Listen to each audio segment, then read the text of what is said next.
Taruna phoned me up one morning and said to me, Karen, we need to do another practitioner's pulse session. I said, great. She said, do you have a topic? And just off the top of my head, I said, well, I've had about 4 or 5 practitioners phone me recently about problematic clients. So maybe that's something we should look at. Next minute, I saw the invite go out that says, we are doing problematic clients. I was like, okay, so that's the topic, is it? It is a live wire topic. It is a topic that more and more practitioners are phoning to say, Karen, I've got this client and this is the way they're behaving. What do I do? What are almost my rights and responsibilities towards this client? Okay, and it's a very interesting space that we work in as accountants. We're not normal service providers to the public.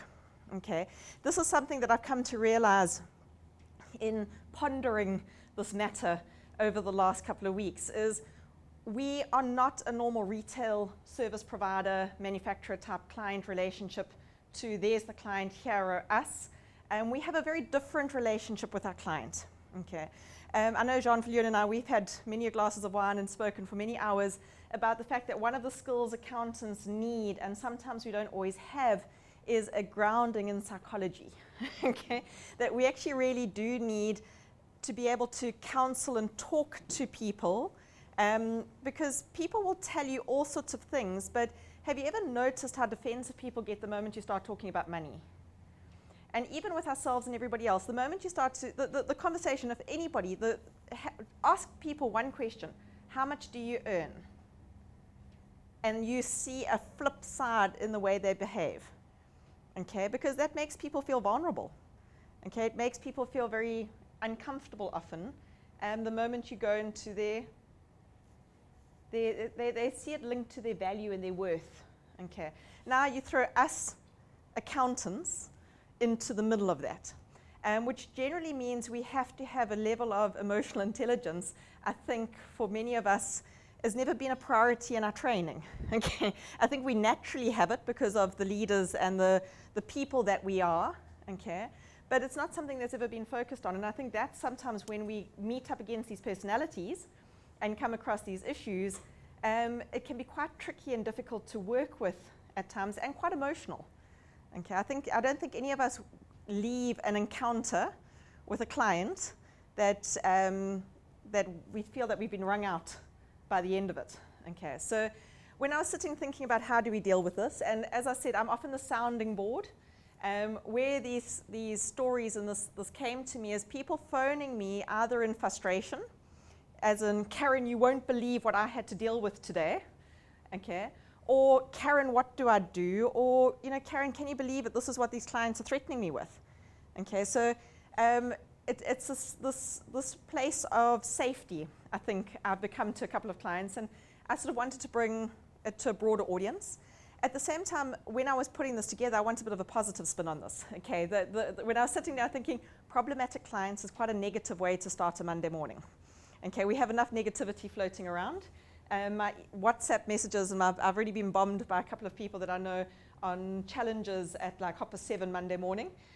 So we need some positive. So also, one of the ways that I was thinking of structuring this is how do you actually avoid, or how do you try and not land up in that situation when you're dealing with that phone call at 5 o'clock on a Tuesday afternoon? Okay, how can you actually structure and set up a tone that you try and mitigate and that you have 20% or 5% problematic clients and 95% actually where things run smoothly, because it's also being proactive in what you're doing. And I think we've landed up in a situation recently of it's kind of taken us by surprise because there are circumstances that have changed around us that we haven't prepared for. Okay, so there are circumstances changing in the economy, there are circumstances changing with our clients, there are circumstances changing in the profession itself, which has led to misunderstandings, it's led to anxiety, it's led to tension with clients and with ourselves. And we actually need to almost be proactive and think about, you know, sort of anticipate the problem before it arrives. I think to me that's the biggest solution in dealing with problematic clients is not to have them. Okay, to try and set up a system or structure that before you land up having that argument on a Tuesday afternoon or dealing with the fallout on a Tuesday afternoon, how much of this can you control? because it's thanks to the women's breakfast on Wednesday morning, we were sort of focus on your controllables, so that there are things that are outside of your control that you just have to go with. As far as the things that are outside of your control that you just have to go with, one of the things that have changed, I was speaking to a colleague of mine, which is actually a schoolmate of mine. We met up on Saturday, and she's also a CA from Cape Town, and we were sort of saying, you know, we're in this profession. It's not the profession we joined 20 years ago. Okay, the profession we joined 20 years ago did not look like, and looking around the room, you can add some years onto that, but the profession we joined is not the profession the trainees are joining now. Okay, it's a different profession, for good and for bad. It's for all sorts of circumstances. It's evolved over the decades. So we often sit down with the mentality of when we joined, life was like this, and clients treated us like this, and we were able to treat clients like that and be like this, and it's not that anymore. So what do we need to shift mentality, but we also need to reteach our clients as to the role we play in their lives. You know, I'll never forget quite a few years ago, it was quite an impactful statement. Somebody said to me, is you teach people how to treat you. Okay, you teach people how to treat you. And I don't think we always do that very well, because I don't think our boundary is always very good. As accountants, we are problem solvers. And we often take on our clients' problems more than I think we should. Why do you think we struggle so much with this concept of independence? It's a very big problem. I have those emails daily of, am I independent? These are the facts of the situation. Karen, please tell me, am I independent? Okay. Why are we struggling with knowing where our boundary lines are? Because we often want to help our clients more than we should. And it's very difficult for us to have that moment of saying, not my circus, not my monkeys. Okay, not my problem. And I mean that as in, yeah, sometimes you've got to be very careful what we say nowadays. Okay, but that classic saying of, it's not my circus, it's not, those aren't my problems, those are my clients' problems. And you want to, because often we can see the solutions, but then is our client ready to hear the solution? Have we prepared them for, there's the psychology again. How do we present the solution to our clients in a way that they're open to it? Do we know how to do that? Okay, it's not such an easy situation. So I can see where these problems have come from. I can see why we are sitting with challenges we never had in the past. Plus, to add, I don't want to say insult to injury, I spend more time talking to lawyers than I do accountants almost lately in the last year and a half. Okay, the legal profession are definitely on the fringes of our profession. We should be more involved in their profession, because we need to actually explain to them and counsel with them what is happening in our profession and what they need to know. Often there's an overlap in the professions, and there is, welcome. No, welcome. And often there is a run to, or a threat of, you know, we've become a very litigative society as well. Okay, it's that worldwide view of, well, we'll go to the lawyers. Okay. So in my mind, the first step is to set up a situation where we can avoid problematic clients. We don't want them. But I was getting back to the environment we're in at the moment. Often when I speak to clients, and clients being the practitioners, I have to remind ourselves that we live in an environment nowadays that has changed over the last few decades. It's a much more high-risk environment than it was a few years ago. Okay, for various reasons. It is a much more high-risk environment than it was. I think it was high-risk in the past, but we maybe never felt it. Okay, but everybody says to me, but Karen, how do I cope? You know, I'm ticking all these boxes. I'm trying to make sure that all these different masters, we've got plenty of masters in our lives, between clients, between the regulators, between the legal bodies, SARS, this one, the next one. We're trying to make all these different people satisfied in their requirements. How do I sleep at night? And I said, one of the things that you just got to acknowledge is that we sleep with predators. Okay, we do. We are surrounded by predators. That is the world that we live in. We live in a world where there are, now choose your landscape. I'm in Durban, so I'll say sharks. Okay, my husband went to go watch the Meg this weekend, so apparently it's the new one. Jaws is back. But you've got, we do have, there's nothing that's going to stop you from going into the ocean for most of us. Even though we know that sharks are swimming around us, we're just going to take precautions. Okay, if you're going to go to the Kruger or into the bush, you're going to know that there are lions and big cats and that around, but you're not going to be silly and do things you shouldn't do. So there are precautions you can take, again, by being proactive, but you're not going to get rid of the sharks and the lions. They are here, okay? You're going to have certain clients that you're going to be involved with, which are high-risk clients to be involved with. Are you prepared? Some practices, they are very risk-averse. And they'll spot this client and say, not going there, not worth it. Other practices are risk takers. They're like, yeah, we know this client is a difficult client, but we're prepared to manage the situation. Okay, so if you're going to go into the environment you're going to go into it knowingly and put the necessary proactive things in place. Stay in the car, okay? Stay in the cage. If you're going to free dive with sharks, make that a conscious decision, okay? So there are a couple of things. I've also decided that Monday morning, pictures are most probably going to be wanted. Secondly, I've got an analogy that's going to run through today, which I think is rather appropriate and hopefully a bit lighthearted. But I think if you sit and think about it, it makes sense. First off, these are my opinions and my views. And this is me as an observer to the profession, okay? I have clients, but my clients generally are you. You're not problematic, okay? You understand, it's fantastic working with practitioners because practitioners understand the industry. Okay, so I'm a step ahead, but then you bring me over a cup of coffee or a glass of wine, you bring me your challenges and your problems and the issues that you're working with. But one of the first things you're going to need is to be able to mediate and arbitrate disagreements, okay? And you're going to be dealing with people that have no clue about our profession and the way we think. The way accountants think is unique to us. We have spent 7 years or more, depending on how much fun you had at varsity. We have spent a tremendous amount of time and then all the experience since then fine-tuning our craft. I've actually come to see what we do is it's a craft. Okay, we have a craft in the way we think and the way we work and what we do. Okay, we are artisans of what we do. Okay, we are business specialists, but I can speak speak my language to this audience and we all understand it. Throw an engineer in the middle, and they just don't get it. I don't know how many times engineers have told me, Karen, if there's no money in the bank, I've made a loss. Because they don't get the accrual system. Cash in the bank means profit. Okay, so this thing that you bring me, this profit statement that you bring me is a load of rubbish because I'm an overdraft.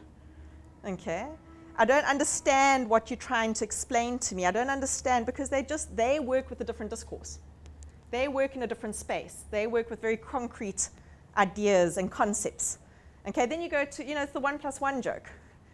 You go to an engineer and you say 1 + 1, absolutely positively 2. You go to a lawyer, what's 1 + 1? Well, based on past precedents and case law, it would appear that I could suggest that the answer is 2. And you go to an accountant, what's 1 + 1? What would you like it to be? Okay, valuations. But we work in a different space with a different type of thinking. But we work in all industries and all spaces and facets. Our clients come from everywhere. So we've got to be able to interpret our language to them in a way that they understand.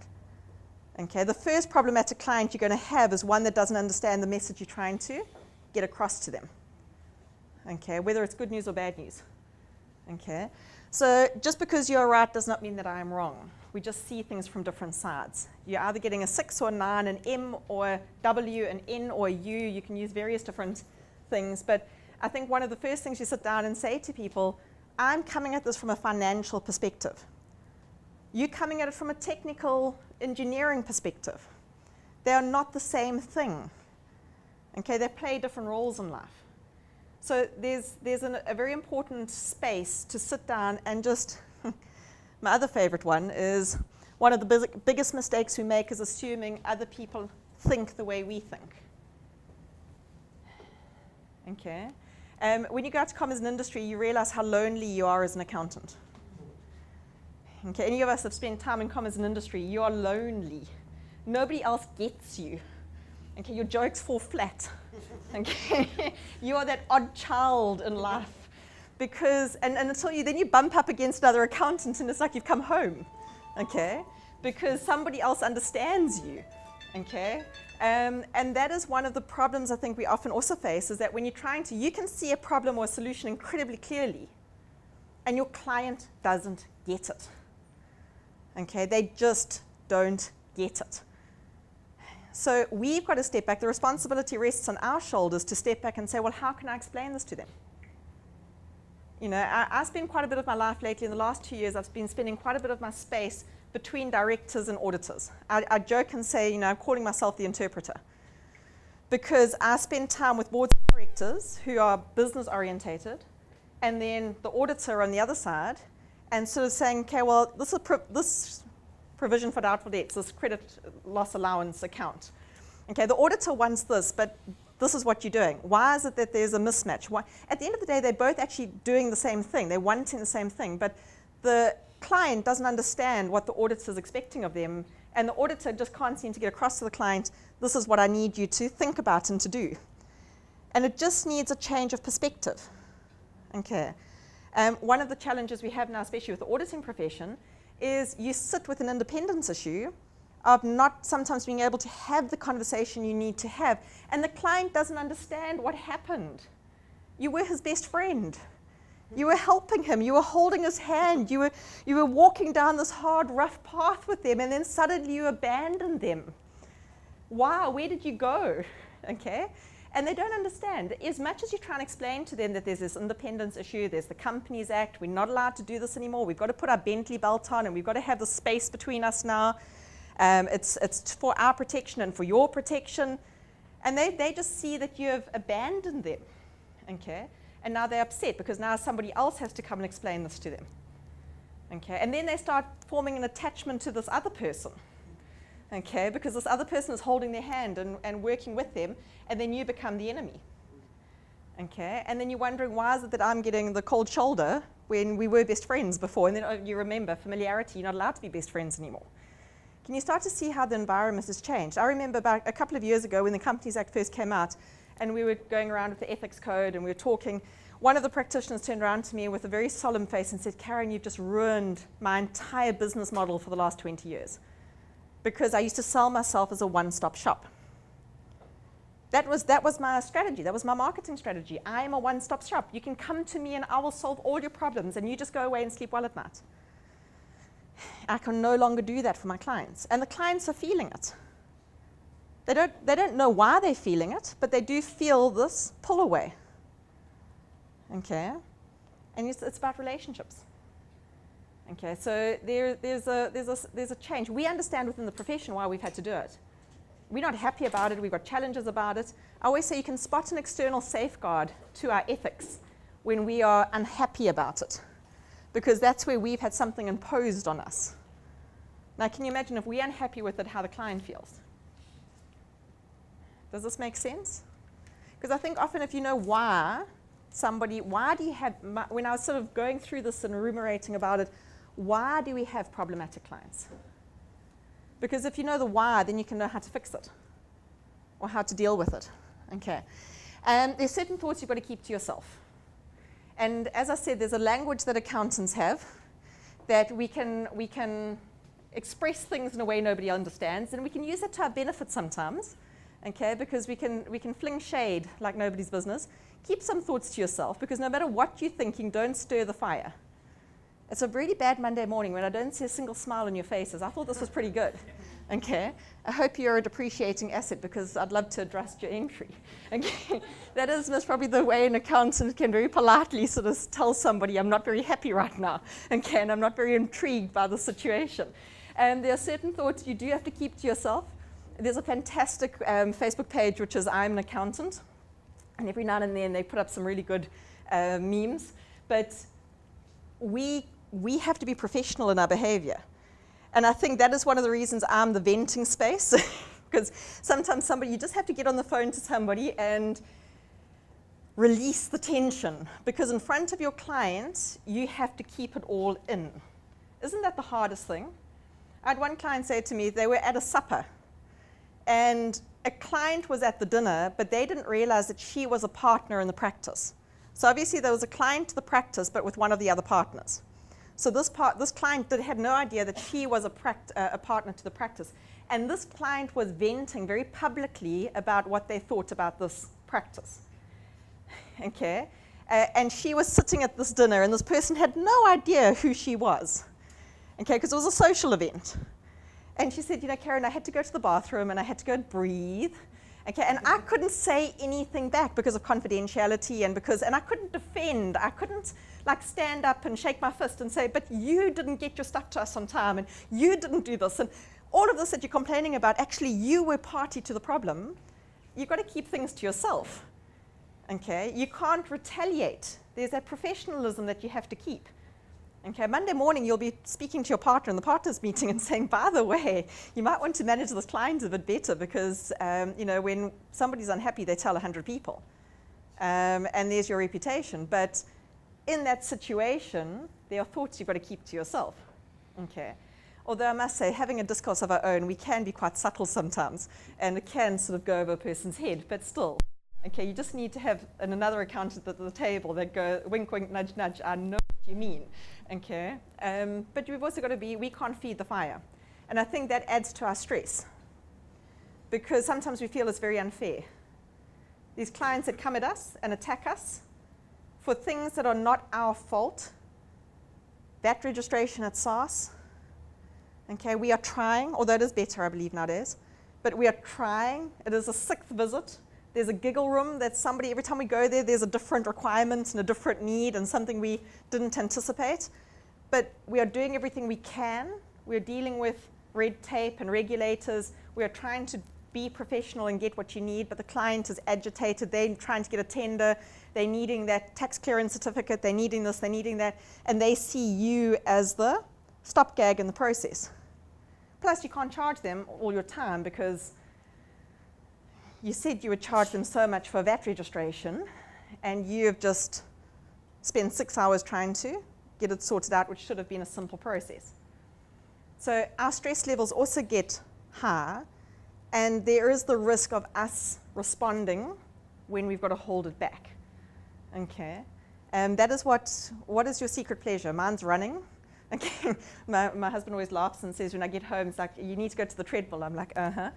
Okay, I need to go and burn some stress. I need to go and get rid of some of this, and I can't take it out on the person I want to take it out on because it's not professional. Our code of conduct is there for more than one reason. Okay, and that professional behavior, dealing with problematic clients, it actually is one of those places that you have to hold on to with a white-knuckled grip sometimes. Because we are human as well, okay? And we've got to diffuse the situation, not antagonize and make it worse. Does this resonate? Are you hearing and feeling it? Haven't you also had some conversations which you started out very like smiling, nice, and like 5 minutes later you're like, how did that happen? Where did that come from? I thought we were on the same page. I thought we were both having a good morning. Okay. Interesting, when I was doing this session and putting it together, I thought, okay, well, let me go and look at some customer service quotes. You know, that's a good place to go and look. And then I realized we do not have normal customer service with accountants and professionals because the customer's always right. No, they're not. Okay. You've got to like do everything for your customer. No, you don't. Because sometimes your customer's doing things they shouldn't be doing. And we are the ones that have to tell them they're wrong. Okay, loyalty to your customer. Now that's a bit of a problem because we've got to rotate every 5 years. We can't be too familiar. So all of these normal, traditional, how to build your business, you know, your customer, looking after your customer, it's not about the sale, it's about the customer, all of these concepts that customer management, and if you go and study marketing and you go study all these different things and they tell you this is what you need to do to build your business with customer relations, as an accountant, we straight away, right off the bat, have a challenge because of our code of conduct with the relationship we have with a customer. Have any of you thought of that before? So as much as you want to read all these fantastic books about how to build your business and customer relations, we've got to put our code of conduct next door to that and say, can we do what they are prescribing? Because our relationship with the customer is not quite the same thing. Okay, our relationship with the customer, A, is generally a medium to long-term relationship. Medium for the auditors, 5 years before you rotate. Okay, you could have a longer term, but then we worried about familiarity and we worried about all these other challenges to our code of conduct. Okay, we've got to keep independence. So I did like this one by Porter, the VP for British Airways. It says, customers don't expect you to be perfect. They do expect you to fix things as they go wrong. And I thought, yeah, that is actually true because of communication. If you're communicating with your customers and explaining to them the challenges you're having at SaaS, rather than just keeping quiet, you can often head off a problem by simply letting the customer know what's going on. I mean, think about it yourself. If you send your car in to be serviced, and you send it in at 7 o'clock that morning because you busted your gut to get there, drop the kids off, sort everything else, your kids are sitting at school up at 6 in the morning and nobody's around because you had to get to the dealership, and then they say, yes, you know, it's a simple service, you'll have it back by 11 o'clock in the morning, and you've got appointments and you've got your day planned, and then 11 o'clock comes and goes, and then 12 o'clock comes and goes, and then 2 o'clock comes and goes, and then 5 o'clock comes and goes, and you haven't heard a word. And you phone them and say, no, didn't anybody phone you back? I'm so sorry. No, actually, you know what? We need to get a part. There's something wrong. It's going to cost you 5,000 Rand, and you can fetch your car in 3 days' time. What is your reaction going to be? Are you going to sit back and say, oh, you know, that's fine. All good. Thank you so much for that. Or are you going to be slightly annoyed, inconvenienced? Can I speak to your manager, please? Okay. How are you going to feel when you were stonewalled, nobody communicated, whereas if somebody phoned you at 9 o'clock and said, we've discovered that there's a problem with X. Okay, this is what we anticipate. Do you want us to go ahead with it? What would you like us to do? These are the options. Can we organize a hire car for you? Can we get you a courtesy car? Do you want to book it in for a later date when it's more convenient for us to fix it? Or it's an emergency, or no, it can be delayed. Or if you had some control or felt like you were a partner in the problem, you would respond better. Not so? But you know what happens in the office? A, your staff don't tell you that they haven't got to something that they said they were going to get to. Does that sound familiar? And then you dealing with a phone call at 5 o'clock in the afternoon, and you're going to your staff, and the staff are going, oh, sorry. And you're like, Christmas, you know, end of your lunch, and you're not going to. Or you have just got swamped because you've had 50 other clients come at you that day. Or, and I know this happens, you're going, it's that client. You know how you always have that one client? And it's the one client you never want anything bad to happen to, because you know that client is a firecracker, and it's always that client that something bad happens to. Have you ever noticed it's like Murphy's? You pray like anything that you say to your staff, you warn them. I mean, if Dr. X phones, you drop everything and make sure that Dr. X is taken care of, because Dr. X is challenging. Okay? Dr. X, you make sure that he's first on the list, he's a premium client, he's whatever you say, and sure as nuts, Dr. X's file falls over the side of the desk and everybody forgets about him. Dr. X gets a SaaS audit. Dr. X has this and that, and you feel like you're the one that is, you know, Dr. X looks to you and goes, you're not a very good accountant, are you? And you're thinking, everything that could have gone wrong did go wrong, but only with your file. Okay, so how do you deal with these sorts of things? Okay, so this is the way I think of us with our clients. And any of us that have been in long-term relationships, we've had our ups and downs, right? I do this a little bit vicariously. As I said, I met up with some schoolmates on Saturday night. We've been friends for over 30 years. Okay, we go right back to primary school. And we got together, and I was looking around the table.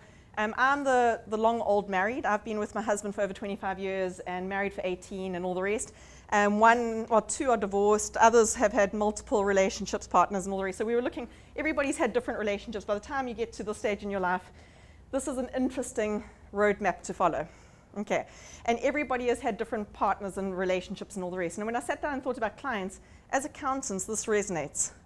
Because we don't have the flirtation client of somebody walk into our shop, buying a product and leaving, and we never see them again. We have a relationship which we have repeated contact with a person over time. And it's an intimate relationship. because we get to know about their finances, we get to know about how their businesses are doing, we get to know their cash flow, we get to know all sorts of things that nobody else knows about them. So this is sort of, to me, every single client you meet is a client you're going to have a long-term relationship with. And it's a partnership. You as the accountant are a partner to them in various different ways, especially if you are doing non-assurance services. Those of you that are doing tax advice, consulting advice, bookkeeping, payroll, cash flow management, sit and think about the relationship you have with your clients. Okay? Now, to me, how you set the tone for those relationships is going to set how your clients respond to you as well. So in dealing with problematic clients, I see this as if you set the tone right up front, but also think about when you have a fight with your spouse. Okay? There are different levels of agitation. There's the agitation where you just go, I'm sorry, honey, I'm wrong. I know I'm not, but you know what? Peace is better than being right. Okay? You have your agitation of, you know what, I need the weekend to cool off. You have the agitation of, I don't know who you are anymore. You have the ones of, we need to just simply go our separate ways. We have the other ones where they say, we're going our separate way, whether it's amicably or not. Okay? We have the ones where, I'm phoning the divorce attorney. Okay? How is it that these relationships have got different stages? And there are different challenges that happen at each stage. Does this make sense? Are you with me? Is it just a Monday morning? Okay. So when I was looking at this, I thought, okay, well, when you go through it, there are a couple of stages, and what you do at each stage, and I know what happens in practice. I know how this goes about and how these problems occur. So you've got your meet and greet and your courtship. Have you ever noticed how that is when, okay, I'm a girl. I'm sure you've noticed by now, especially the red lipstick and everything else. I did take advice from the image consultants on Wednesday. I've got my pop of color in my shoes, okay? But we've got, you put your best foot forward. Don't your clients put their best foot forward in the meet and greet? Okay? It's such an easy engagement. I've got no problems. I just need some tax, just to do the tax returns. My financials, quick, easy. The audit should take a week. 4 months later. Okay? I don't know why my previous accountant charged so much. I don't know why my previous accountant was giving you so much Does this sound familiar? Like my ex-boyfriend or whatever, he was just otherwise. I'm perfect. Okay? The meet and greet, the best foot forward. Okay? And you courting them, they're courting you because you're thinking, okay, well, I would like your business. They want to bring your business to you. So you've got this, you don't really know each other. But now you're about to enter into a long-term, medium-term relationship. Okay? Watch what you do. Then there's the courtship. Okay, well, you know what? I need to see your financials from last year. Okay, can I start? I need to quote. I need to set up terms of reference. And what is it that you're actually needing me to do? The engagement. I think it's rather appropriate that the engagement is called the engagement because to me, the engagement letter. We don't do an engagement ring. Okay, we offer an engagement letter. Okay? Antenuptial and ANC. Okay, we sort out things properly up front. If you're not sorting out things out properly up front, can I say the hardship at the end? How many of you sit down with your clients and go, you got married in community of property, you got married, where's your ANC agreement? Didn't you think about things in the beginning for the end? And then I sit down with clients that come to me and said, yeah, I said, where's your engagement letter with your client? You know what? They just needed it done in a hurry. I was like, this is a Las Vegas marriage. Okay, you got caught up in the moment, you needed it done in a hurry, and now you've got problems. Okay, because there's no engagement letter. So sometimes you actually have to slow things down. Okay, I know it's exciting and fun and passionate in the beginning, but you've got to slow things down, get the paperwork sorted out so that you can go forward. Then you enter into the marriage. Okay, this is now the relationship as things go on. But as with everything, you need to keep on reassessing. Are your goals still the same? Are your plans still the same? Are you still heading in the same direction? Are you still the same people that you think you are? Okay? Or are you in different spaces and places? Okay? And in that marriage, what are the tricks and the problems that happen, okay? And then, unfortunately, in our relationship, we're not going to have a happy ever after, because there is going to come a time where we need to part ways, okay? We hope it's going to be amicable, but just like when that contractor comes to your house and says that they're going to be there for 4 months to build on the renovations, and then a year later they're still there, and then eventually you never want to see their face ever again. Okay, and it's got, the contractor's a very nice person, but you've just had enough of each other. Okay, the same with here is that you might need to do a partner swap because of rotation, and your client just doesn't get on with the new partner. Personality clashes, there's sorts of issues that happen. Maybe their business has outgrown you, or maybe they're downscaling and whatever the situation is. The other thing with this, okay, there's another reason I've equated it to a long-term relationship. Choose your partners carefully. You're not going to be just a 2-week engagement. You're going to be involved with this personality for a while. Can you be involved with this other personality for a while? Your reputation is going to be attached to theirs. The way they behave, the way they carry on, how they do business, you're going to attach yourself to them, just like you do in a long-term relationship. Okay, are you happy with that? So when Saica and Urba and our professional bodies say to us, it's really important to assess an engagement before you start, and more important for me, to assess continuation of engagements, because it's not just a 2-week relationship, it's an ongoing thing. And I think this is where we fall down often. Okay. So there are going to be lots of case studies that I think we need to talk about. You're very quiet, which is worrying me. Okay. Some of the ideas that I came back, and again, going back to that dating circle, listening to my friends, they talk about this gentleman that they've met. I think about a client that I've heard about. Okay. My favorite one is the top one. That is the one I come across the most often, the aggressive client. Okay. The one that thinks sometimes that if they're just aggressive and in your face, they can make you do what they want you to do. And the fact that you've got people that don't understand that not everybody needs an accountant. You can be happily in your 40s and 50s single. You don't need to be hooked up. Okay? You can be on your own. You don't need to take on a client. They need us more than we need them. The other side of this, I would rather have 50 good clients than 150 clients that I'm chasing after, trying to sort out, that are chasing me, that are giving me a hard time, that I'm investing energy in. Somebody said to me a while back that time was limited, and somebody countered them and said, time is not the limitation, energy is the limitation. Isn't it amazing how you can have the same 24-hour day, and one day you can get a phenomenal amount of work done, and another day you're lucky to get out of bed and brush your teeth? Okay. Energy is the resource, not time. Okay, and you've got some clients that are vampire suckers. Okay, they suck your energy. Have you noticed that? Have you ever looked at your diary and you see an appointment and you just deflate? It's like, did you have to book that one today? Okay, I had such good plans for the day, and then I saw that client in the diary. And you know that client, after that client, you need to go to the pub, you need to go to somewhere, you just need to get away. Okay, because that client, and then another client, they'll book and you get energized. You know this client is going to bring you interesting work. You know this client pays well, takes your advice, works with you. It's a fun relationship to have.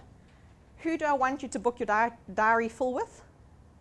You need to spend more time on the good clients and the clients that don't feed. And you know that your energy sucker is going to be somebody else's fun client.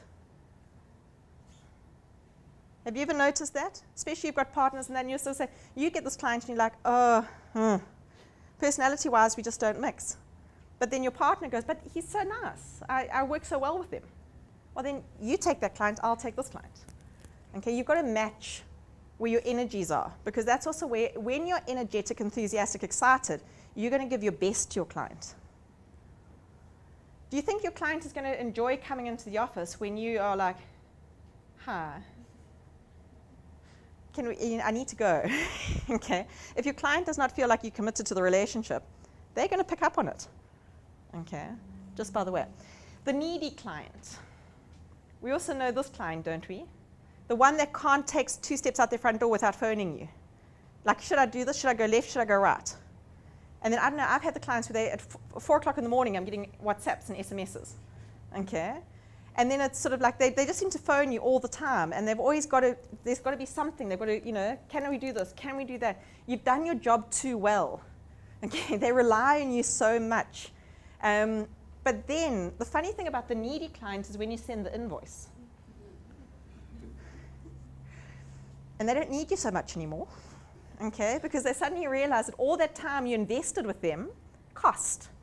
And then they're like, but I thought we were friends. You know, I thought you liked me. I thought you were, you know, I was phoning you at 5 o'clock in the afternoon because I thought that was when you'd stop charging. Okay, your charge-out clock finished at 5 o'clock, and if I phoned you at 5 o'clock, it was after hours, and therefore, what do you mean you charge double when it's 5 o'clock? Okay, you teach people how to treat you. Okay, if you always answer the phone call at 6 o'clock at night, that client is always going to phone you at 6 o'clock at night. Okay, if you always answer the phone call, if you respond to those texts at 4 in the morning, they know you're awake. Okay, and they're going to be coming back to you. If you always give the freebies away, this is one thing the attorneys get right. I was speaking to a couple of attorneys, and they say they charge hard and heavy up front, because then clients think twice about picking up the phone. Okay, think about that. I'm not so saying, you know, we're in different ethical spaces and different ways that we work with the clients, but they've got the concept of if a client realizes that when they phone them, they get charged, they then phone them just when they need them. They respect their time. Okay. The client that knows everything already. Those are the fun ones. Okay. I always remember Jane O'Connor, shame, I hear she's resigned, or retired now. She was there for quite a long time for disciplinary at Urba. Okay. I always remember going way back in the day, so saying that any young, newly qualified CA, there are 3 clients you should stay away from. Homeowners associations, because you're going to referee. You basically buy your black and white T-shirt straight away and a whistle, because you're going to be blowing the whistle and refereeing between trustees. Doctors, because doctors know everything about everything all the time, and those of us that work with doctors know that it's very difficult to explain to them they have to pay tax. And retired CAs. Because retired CAs, in my day there were 4 standards, and there were only 4 standards. What do you mean that there are now 58? Okay.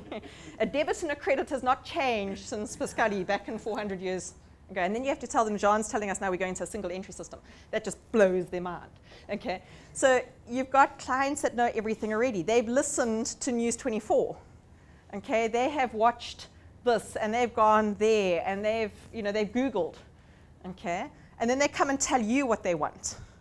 And then you try and explain to them, but you don't have billions to have that structure. Or, yes, that works for so-and-so, but it won't work for you. Or they've come from the Sunday Bra, and they sit down and say, we need a trust. And you're like, no, you don't need a trust. And they're like, but everybody's told us we need a trust. I need a trust. And then you send them the bill, and they go, no, I don't need a trust anymore. Okay? But you've got these clients that know everything, and so to try and explain to them that what they're doing is wrong, they don't want to hear it from you because that's not what they know in their heads. You're going to lose that battle, okay? Unless you can somehow get into their psyche and take the knowledge and twist it around. So if you like a good challenge, these are good challenge clients, okay? If you're good, I've got one accountant that I work with that absolutely has an issue with engineers. I don't know what it is, but he sees an engineer coming and he already starts lacing up his boxing gloves, okay? And the engineers see him, it's like a love-hate relationship between the two of them. They seem to be attracted to each other. It's like that unhealthy relationship. They're attracted to each other, but they fight constantly. But he loves it, and he says to me, but Karen, it's like so much fun to fight with him. I'm like, but you bring so much stress into your life, okay?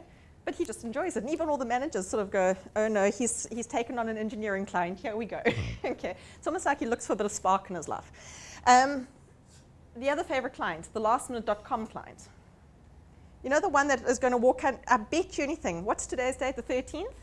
We've got 2 weeks until end of August. Provisional tax, financial statements need to be signed off. By the way, I respect you being here this morning. Okay. 2 weeks. How many of your clients are going to rock up between now and then and say, I need to get my provisional taxes done? Here's my box. Here's my paper bag. Okay, and my receipts are just all mixed up. Okay, please can you sort it out and make it go away, and don't you dare miss deadline. Okay, or the one that phones you and says, I've got a business opportunity, but they need management accounts. And you're like, oh, that's fine. When do you need them by? Well, the meeting with the bank is this afternoon. Okay, and you're like, no, that's not going to happen. Now, why isn't it going to happen? It's got to happen. You've got to make it happen. You know, it's your problem now that this isn't happening. I mean, I've got one of the aggressive clients that I've dealt with, well, my practitioners have dealt with, was threatening to sue her because they brought their stuff. She looked at it and said, there's no ways we're going to get this VAT return in on time with the level of the work that's so behind. He wanted to take her to the attorneys because now she's put him in a worse position than he was before. And she's like, but I didn't, you know, I looked at the work. As soon as I was aware that this work I was not able to meet the deadline, I informed you so that, no, now this is all your problem. You know, his problem, the moment he put the box on her desk, he absolved himself from the problem. No. Okay. There's only so much you can do, and you only have so much resource. Okay. The lastminute.com is also the panicky. They can become aggressive and they can become needy. Okay. And they can also be the ones that phone you every 5 minutes. Is it done yet? Is it done yet? And it's like, if I wasn't on the phone to you, I could be working on it. Okay, so can I please put the phone down? And then you have to sort of soothe them a little bit. And it's okay, we'll get this done. And also the one that sends it to, I'm sure some of you had this last week. Wednesday, 4 o'clock, phone. I need to get this done. By when? Well, tomorrow, but tomorrow's a public holiday. That's okay, don't you work public holidays? You know, don't you work through the night? Don't you work, you know, and you say to them, no, I can get it done to you by next week. No, that's too long away. Well, you know, why can't you do it now for me? Okay, it's not like you don't have however many other clients to service as well. Okay, where they don't realize that they are not your only client. Okay, that's the other fun one. The stalker client. I just thought this was a fun one to think about. The one that just doesn't go away. Okay, the one that is just always around. The one that no matter how many times you say, I can't do your work. I don't want to do your work.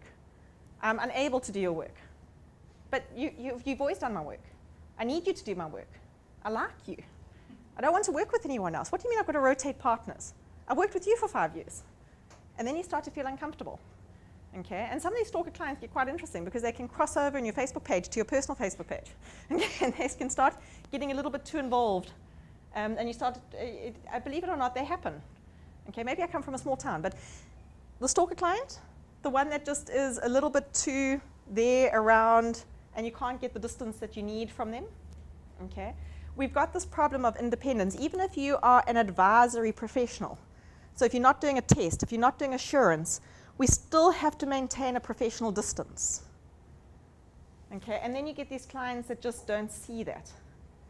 With this client as well, and maybe stalker is a bit of a heavy word, but I wanted your attention.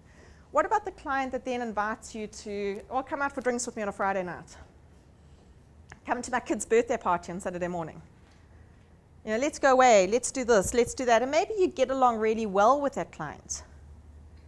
How do you keep your distance by being, you've got to almost choose. Are they going to be a client or are they going to be a personal friend? And again, you know that my one-stop shop client that said to me, you know, I've ruined his profession now, his practice, because he can't do everything he wants to do. And he said, the problem, Karen, is that most of the time my friends became my clients and my clients became my friends. And then, how do you sit down with your friend and tell them they're insolvent? How do you sit down with your friend and tell them they've got to retrench half their staff? How do you sit down with your friend and say, you know that trip to Greece that we planned? You can't afford it. I can. You can't. Because now your lives have crossed. So it becomes the conversations you need to have, which you could have with professional distance. become really difficult now because you actually like them and you feel for them.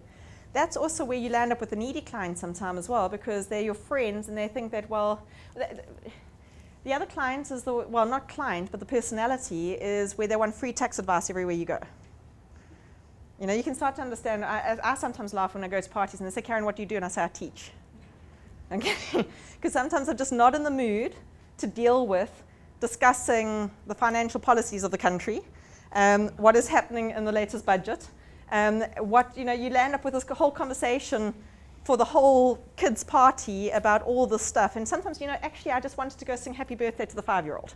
Okay, I didn't actually want to be involved in all this heavy stuff because I came with a different, you know, and then you go, yes, professionalism, I am a chartered accountant, people see me as this, but it's hard, okay?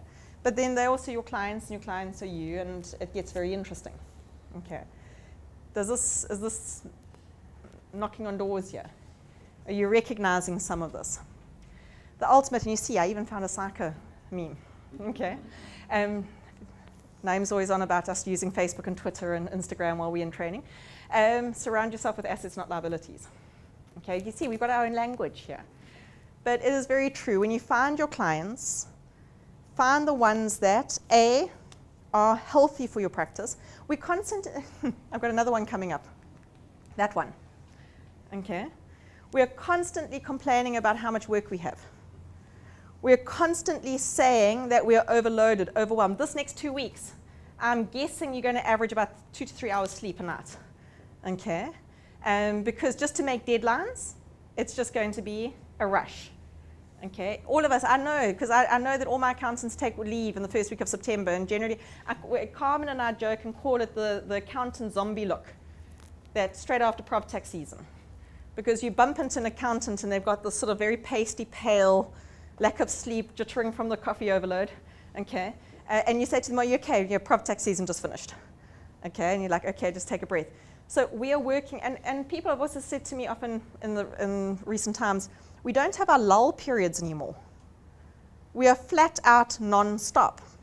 We used to have our quiet periods and our busy periods, and nowadays it's just like the same speed, non-stop. Okay, so you know what I take from that? We can prune the rose bush.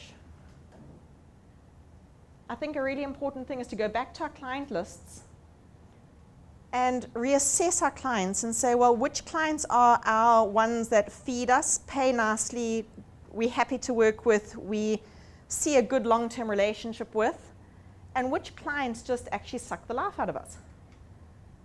We don't have to have them as clients. This is quite a concept. We don't have to have them as clients. We actually are fully within our right to say thank you, but no thank you. Isn't that a bit of a thought? Okay, but we've got this idea that we always have to help everyone. Maybe accountants, we've got a bit of a savior complex. Okay, we want to help everyone, we want to sort everybody else's problems out, and their problems become our problems. But if you go through your client list, I'm sure most of you can go through your client list and take 10, 15, 20% of your clients and say, thank you, but no thank you, because those clients are either aggressive clients, needy clients, clients that don't pay, clients that are always on your case, challenging you, arguing, just you're investing 80, 20%. But there you're investing 80% of your time for clients that pay 20% of your fees.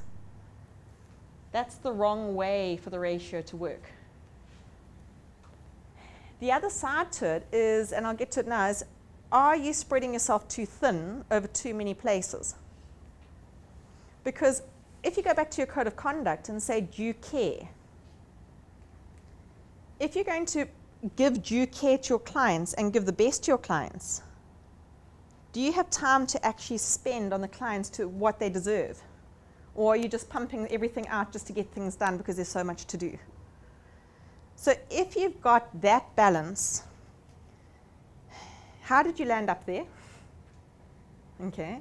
Sometimes you've got to step back, prune the rose bush. And I mean, I've got black thumbs. I can't grow a thing. Things grow in spite of me. I mean, even cactuses die in my house. Okay. But every now and then, you've got to actually go through that rose bush, that winter season, that fire burning season. Cut back, so that you can have regrowth on the good stuff. And you know the amazing thing, when you sit down with a client and say to them, I actually can't do your work anymore. You never ever say you're unwilling to, you don't want them. Okay, but when you actually sit down and say, I can't, and if they really want you and they're actually committed to maintaining this relationship, they'll come back and say, well, what can we do to keep you as a client or keep you as our accountant? Because sometimes don't you find you've taken on work at a pro bono rate or at a lesser rate or something like that, and then they've landed up being a bit of an albatross around your neck. And when you say to them, look, I actually can't do this anymore, I don't have the capacity or resources to service your work, and they say, well, we're happy to pay more, we do this or do that, well, then that client might actually become from an albatross to a dove. It might become a good thing. Otherwise, what are you losing by letting them go? You're making space to attract the clients you want, the clients that are good for you, the clients that feed you and make you healthy. Okay?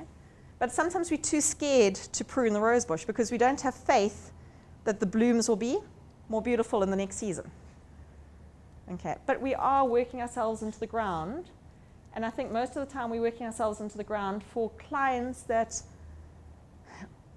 we don't need to. Does this make sense? And the clients also that just think they have a right to have an accountant. And then they can behave badly. You don't have to put up with that. It's just going to add more stress on you. I'm a big believer, and we've also spoken often about mental health. And I think a lot of your mental health as a practitioner is having clients that drain you. And you'll find that one client, can you all think about that one client that you'd be happy not to see again?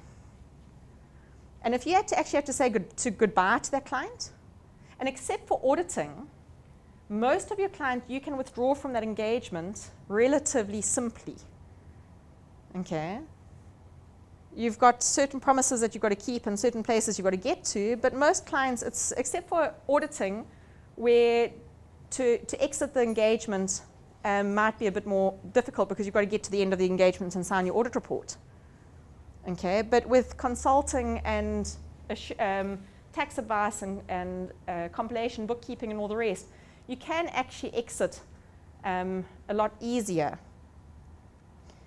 If you had to just picture in your head for a moment saying goodbye to that client, I bet most of you would just sit up a little bit more, your lungs would fill, you would feel relief.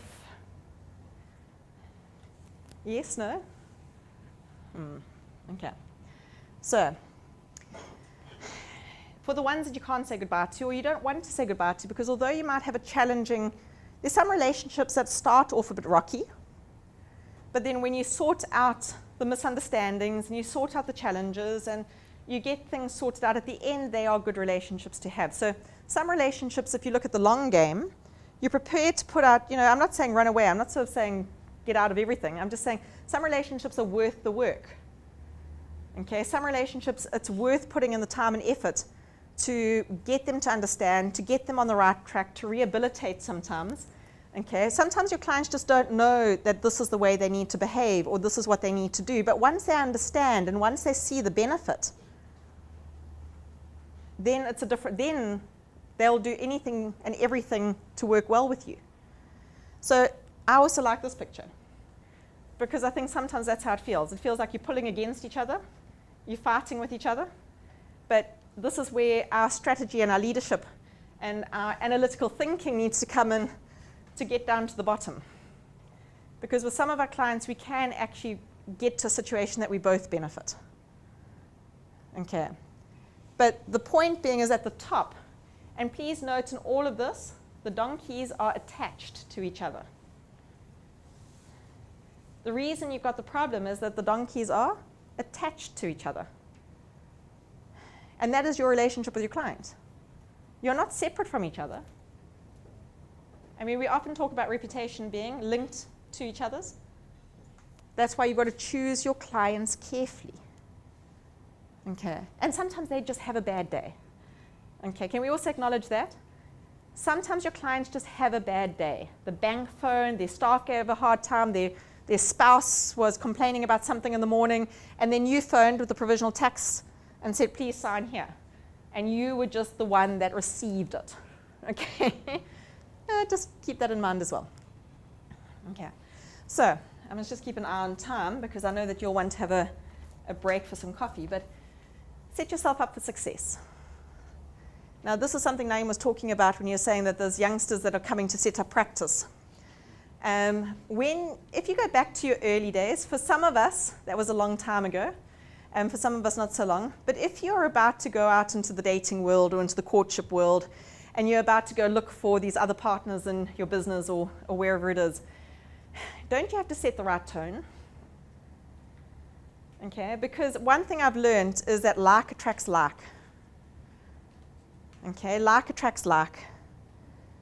Haven't you noticed this? I see it with the kids. The sporty kids attract the sporty kids. The academic kids attract the academic kids. The bad influence kids attract the bad influence kids. Okay, and the like attracts like. And you won't believe it, but you're actually putting out these vibes into business. I mean, I had this very interesting discussion with some friends where they were a bit, should I just say a bit naughty? And have you ever had, well, actually, no, let me not use that conversation. Let me use another one. Have you ever noticed if, like, girls and that, when we're pregnant, suddenly you see all the pregnant moms? Okay, when you're newly engaged, whatever, suddenly everybody's got a ring on their finger. Okay, when you are interested in home improvement, all you see is home improvement magazines and everything else like that. Like attracts like. You get attracted and focused to what's in your mind. Okay, so do you know what you want? Do you know the type of client you want? Do you know your personality to know the type of personality that will work well with you? As accountants, we're very bad at self-reflection. Because you know what most of us do? We qualify and we go out and say we're going to be an accountant and this is what we're going to do. And we forget we're in business. Okay, we forget we're in business. So do you know what your perfect client looks like? Who is your perfect client? What business are they in? Okay, what is their strategy in business? Where are they going? What services can you offer them? How can you help them grow? I'm not a compliance person. So it's very bad for me to say to somebody, I'll help you with your tax returns. That is not going to make me happy. Okay, I'm not going to be the best person to help with your tax returns. I've always said I'm better with people than paper. Okay, that is why I don't sit in an office 8 to 5. I'm here. Okay, so what does your perfect client look like? Who is it that you want your client base in 5 years' time to be made up of? It's not going to happen overnight. But it's just like when you're establishing a garden or you're establishing anything, you've got to plant the seeds that you're going to grow. And you need to be able to track those industries, because if that's your perfect client and that's your output and your end game, what services are you passionate about? Because your passion will translate to your client. And this is something else that is, the profession has changed. We're not a one-stop shop place anymore. We cannot be good at everything. We are not good at everything. Yes, perfectionists, just smooth as ruffled feathers. Okay? We are not perfect at everything, but there are things that we are brilliant at and other things we're okay at. If the things that you're brilliant at is what your client is going to be attracted to you for. We need to know that I'm good at this, you're good at that, therefore I'll refer my clients to you when they have that problem, because they'll get the best service and the best energy from you. And you refer your clients to me when they have this problem, because they'll get the best service and the best energy from me. A happy client, just like a happy wife makes a happy life. Okay? I know that the happy husbands also make happy lives. Okay? But when your client is getting what they feel they need, and you're communicating with them, can you see why I see this as like a marriage and a relationship? If you're well suited, it's easier. It won't be easy, but it's easier. So have you thought what you can bring to this relationship? What does your perfect client look like? What is it that you're good at? Because what you're good at, you will spend time and energy on, and you don't mind putting 16 hours a day working with the things you enjoy, as opposed to doing 50 tax returns which you hate, because you're going to miss deadlines, because you're going to find everything else to do other than the tax returns you need to do. Okay? What skills and resources do you have? What skills and resources do you need to develop? What skills and resources can you offer? What skills and resources, what capacity do you have? Because when that client comes to you, can you actually help them? Because every time you say yes to something, you're saying no to something else. Every time you say yes to something, you're saying no to something else. Whether it's spending time with your family, whether it's sleep, or whether it's a good, well-paying client. So when your family come to you now and say, can you please do our tax returns, which you can't charge for, okay, because they are your family, and then to do their tax returns, you're saying no to how many tax returns that you could have charged for. So whenever you say yes to something, you're saying no to something else. And you know what? We do overpromise. Okay? It is just our nature because we want to, take on, we're either ambitious and we want to grow and take on everything we can, or we want to help everybody that we can, or we honestly believe we can do it because we can, we make it work. How many times do you hear accountants say, it's okay, we'll figure it out? We are that personality. We are that personality. We never say no to a challenge. But at what cost? Okay, because somewhere along the line you're going to sacrifice something, and it might be another client. Because the hardest conversation to have is when a client comes at you being angry, upset, whatever, and you knowing you've dropped the ball. We've also had those ones. Okay, where you know you've dropped the ball because you've been overcommitted. And you know what the problem is? Well, life happens. Okay, life happens. If you book up those full 16 hours a day, what happens when you get sick? What happens when your kids get sick? What happens when you have a family emergency? Okay. What is your practice strategy? There we go, Naeem. I built it in. Okay. What is your strategy? Naeem and I often have this conversation about the fact that we as accountants, as practitioners, we tell our clients how to strategize, but do we do it for ourselves? Do we think about where we want to be in 5 years' time? Besides for a Greek owl, because we've all watched Mamma Mia recently. I know, Jens, you haven't, it's okay. You're forgiven. Okay, you know it's a chick movie on a Tuesday night when there's a spontaneous ovation, and I keep on thinking they're not going to do an encore, it's a movie. Okay, but where is it, what type of business are you wanting to run? Again, going back to who's your client, what services are you wanting, what are you passionate, what do you need, what type of staff do you want? Okay, can you actually, we mistake that our product, our supermarket, what do we stock our shelves with? What do we stock our shelves with? And who do we want to come through the front door? Okay. What image do you want to project? Because again, your clients are going to be attracted to that. If you land up with very, very aggressive and, aggressive in a positive way as well, but very risky clients, are you possibly putting out an image that you are prepared to work with anything? You are prepared to work with any structure. I mean, I look at practices, and every practice I walk into has a vibe. There are the very sedate practices, which are risk averse.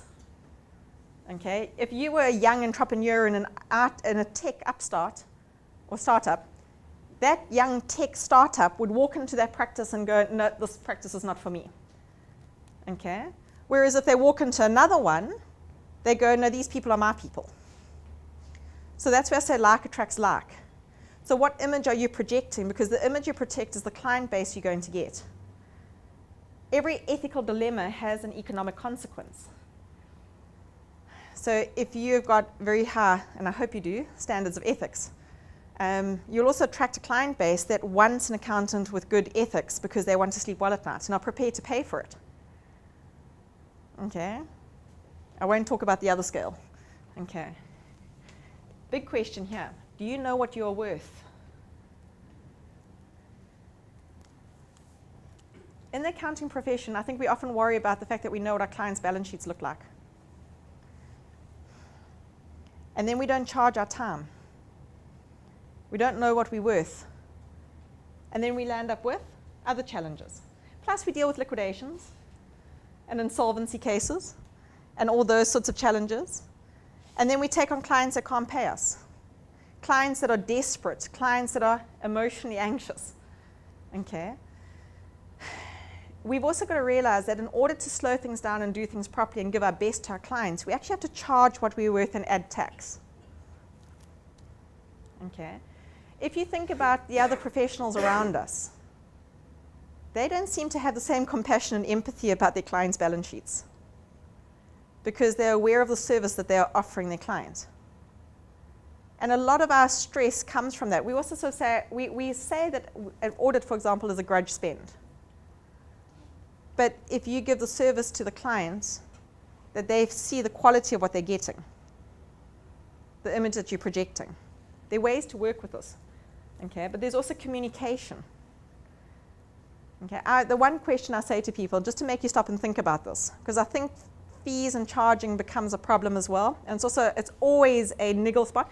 As accountants, you know what we do really badly? Talk about money and ask for money and have those discussions with clients about our money. We'll talk about their money because it's just noughts and commas and numbers on a balance sheet. But when it comes to you owe me this money and you need to pay, how many of us do that well? Okay, we don't.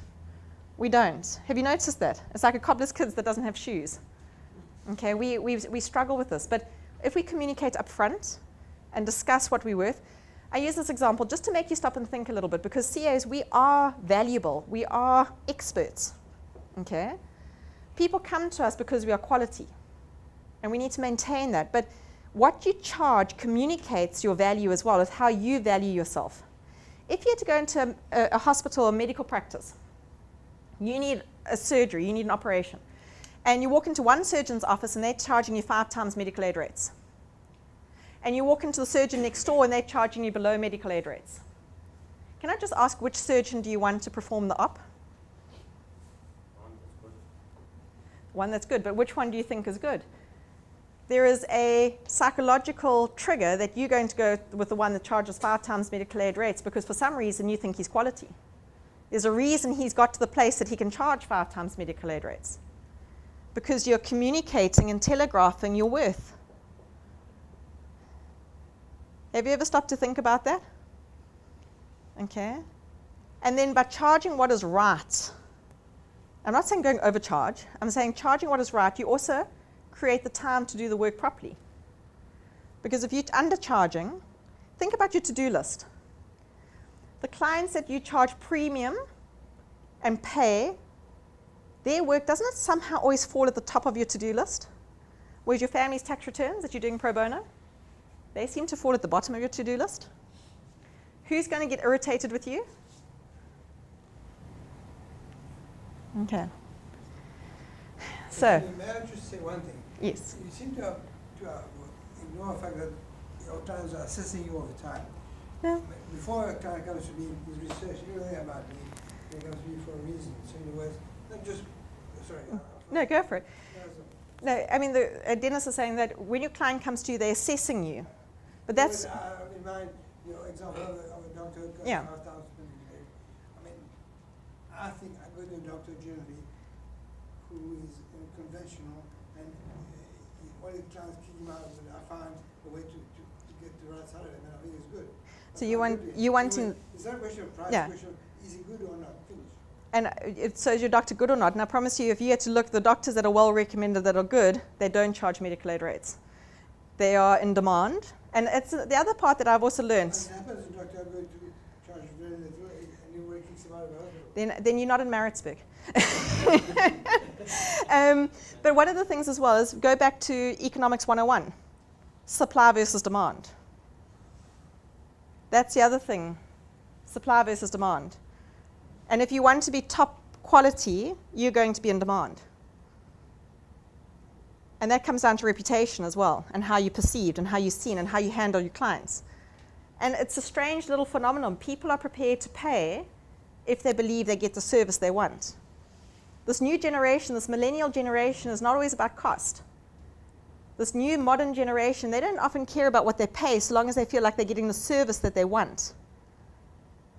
And they're being treated in the way they want to be treated. Okay, and they're our new client base.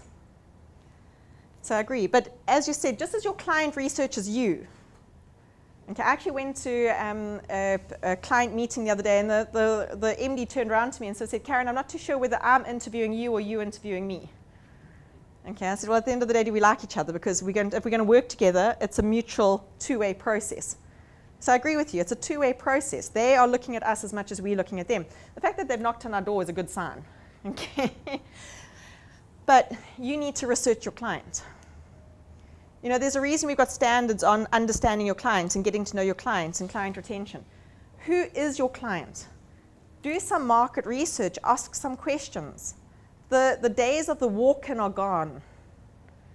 Okay, just having a client knock on your door, walk in and saying, hi. Okay, and you saying, yeah, sure, bring your stuff. Okay, research your client. Know who you, for lack of a better term, are getting into bed with.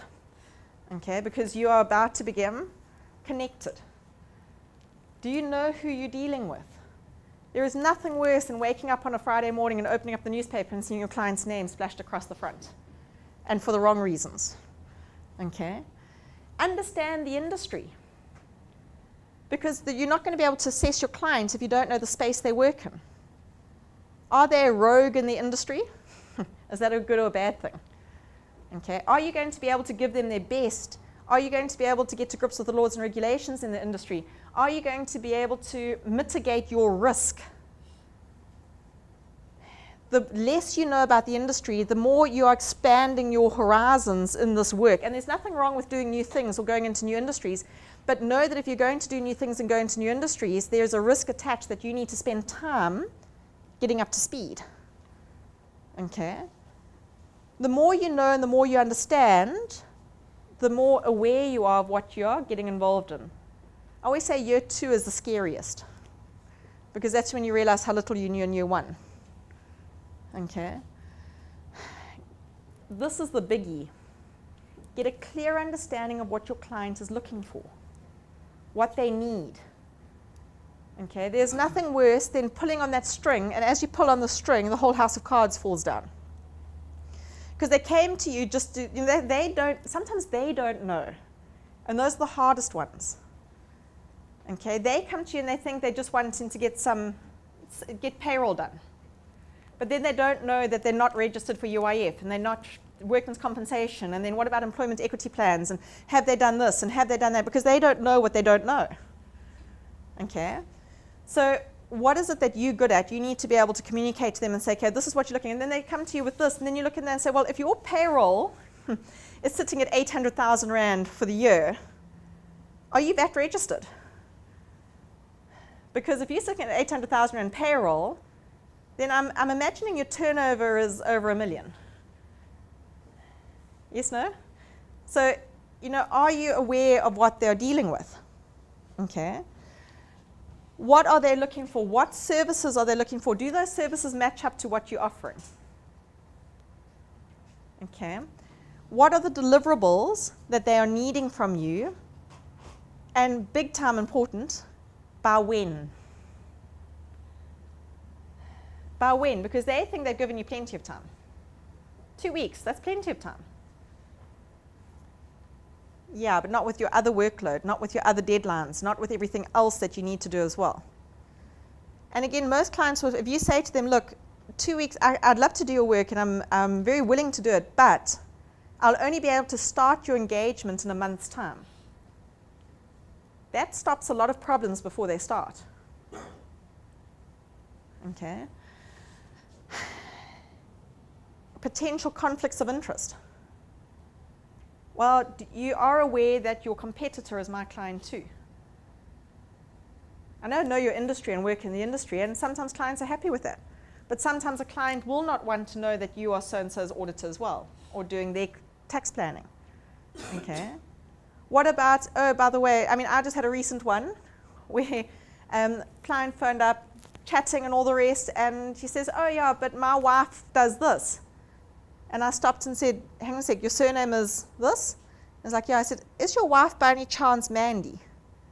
And like, yeah. Do you know her? Like, for the last 14 years. Are you aware that I've got this relationship with your wife? Do you still want me to be involved? Because, just in case, you know. Be aware of relationships. Be aware of, you try and sort this out early days, okay, so that later it doesn't become a problem, okay. The other one is costing. I don't want to go and invest 60 hours worth of work, send you the bill, and you go, but Karen, I can't afford this. Or I didn't know it was going to take 60 hours to do the work. Okay. So one thing we are very bad at, and one thing that when you speak to Saica and you speak to them about the disciplinary processes, do you know what most of the complaints are against us? Invoicing, costing. And there's a classic example that John often, it's either John or Juanita that often talks to me about it. She says, well, they've got a disciplinary matter at hand where between two CAs, okay, that's why it's at Saica's in discipline, because it's two CAs, where one thought that the other one was going to charge 500 Rand for the engagement, meantime they were quoting 500 Rand per hour. I say, there's an audiologist that needs to have a bit of a test of, but there was just a miscommunication. They heard 500, but they didn't hear 500 for what? So now the invoices come and there's a big dispute, okay? And now they've reported for unprofessional conduct, okay? Because it wasn't nailed down in the beginning, okay? What are the payment terms? What are you quoting for? When are you quoting for? Are you quoting by hour? Are you quoting a lump sum? Are you expecting deposits? That's the other thing, people. Why don't we take deposits? Why don't we take, because that's another big fighting point. We have long-term engagements. And then we spend all this time and effort, and then our clients don't pay. Okay, but we'll talk about fees and paying after the break. But the last thing to think about also, and we'll come back to it after the break, what does your gut say? This one to me is an important one, because you know how many times I've gone through all of this? So I've got to know the client, I think, relatively well. The industry I'm comfortable with, because, hey, in my world, it's you. Okay. Spoken about deliverables, spoken about deadlines, feeling quite happy, but there's just something in my gut that says, I shouldn't do this. Something in my gut that just says, not right now, whatever it is. And every single time I've dismissed that little voice, 3 months later, I'm kicking myself. Okay, 3 months later, I'm like, I should have said no. Okay, I know, it would have been easier to have said no then than it is to say no now. And often, it's just a little whisper on your shoulder and your ear that just goes, no, you don't actually want to be involved in this. Or you shouldn't be. Maybe it's because you've got family commitments or this or that to the next thing, and you're telling yourself, you're ignoring it because you're going, I can do this. I've got the resources. I'll work it out. I'll figure it out. And then that's the one engagement that breaks the camel's back. Or that's the one client that maybe there was just, maybe the way that client spoke to the waiter at the restaurant, or maybe there was something there that on the surface, while they were talking to you, they were talking to you in a professional manner and everything seemed good, but there was something in your gut, something in your intuition that you were picking up vibes somewhere about the way they were behaving or doing something, and you dismissed it and you ignored it. And then 3 months later, that side of their personality has come out or whatever has happened, and then you're going, I knew this one was one I should have said no to. We've all had that experience. Okay. But I do think it's a good place to have a break. Okay, so we've really looked at, please don't be overworked. One of the things is just we've got, again, comes back to years gone by where somebody said to me, you've got two choices, time or money. And time costs money, and money costs time. And if if you want to create time, then you've got to charge. It's a strange concept, but in our space, in order to create the time to do what you need to do, you actually need to charge so that you can have the space to do what you need to do. But we don't get that right as accountants. I just have to say that, and by the way, I'm across the country, whether I'm in Sandton and Joburg or whether I'm in Daar, it's the same conversation I have. And by the way, people always ask me, where's Daar? And I say between P and Q. Okay? But we have this thing as accountants that we seem to be almost apologetic for what we charge and for the way we charge. And we can actually handle that by being upfront with it, which I'll get to in a sec. But please watch for red flags, okay?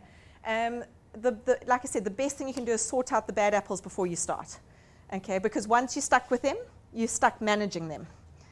So if you can sort out your bad apples before you start, look for it. Look at the professional courtesy letter. Okay, send a professional courtesy letter. Do not start your engagement until your paperwork is sorted out. That is most probably one of my biggest issues I have with problematic clients, is that we rush in to save the day because the client is putting pressure on us about deadlines, okay, but the engagement letter is not signed. Or we've agreed to sort things out in anticipation that everything should be fine.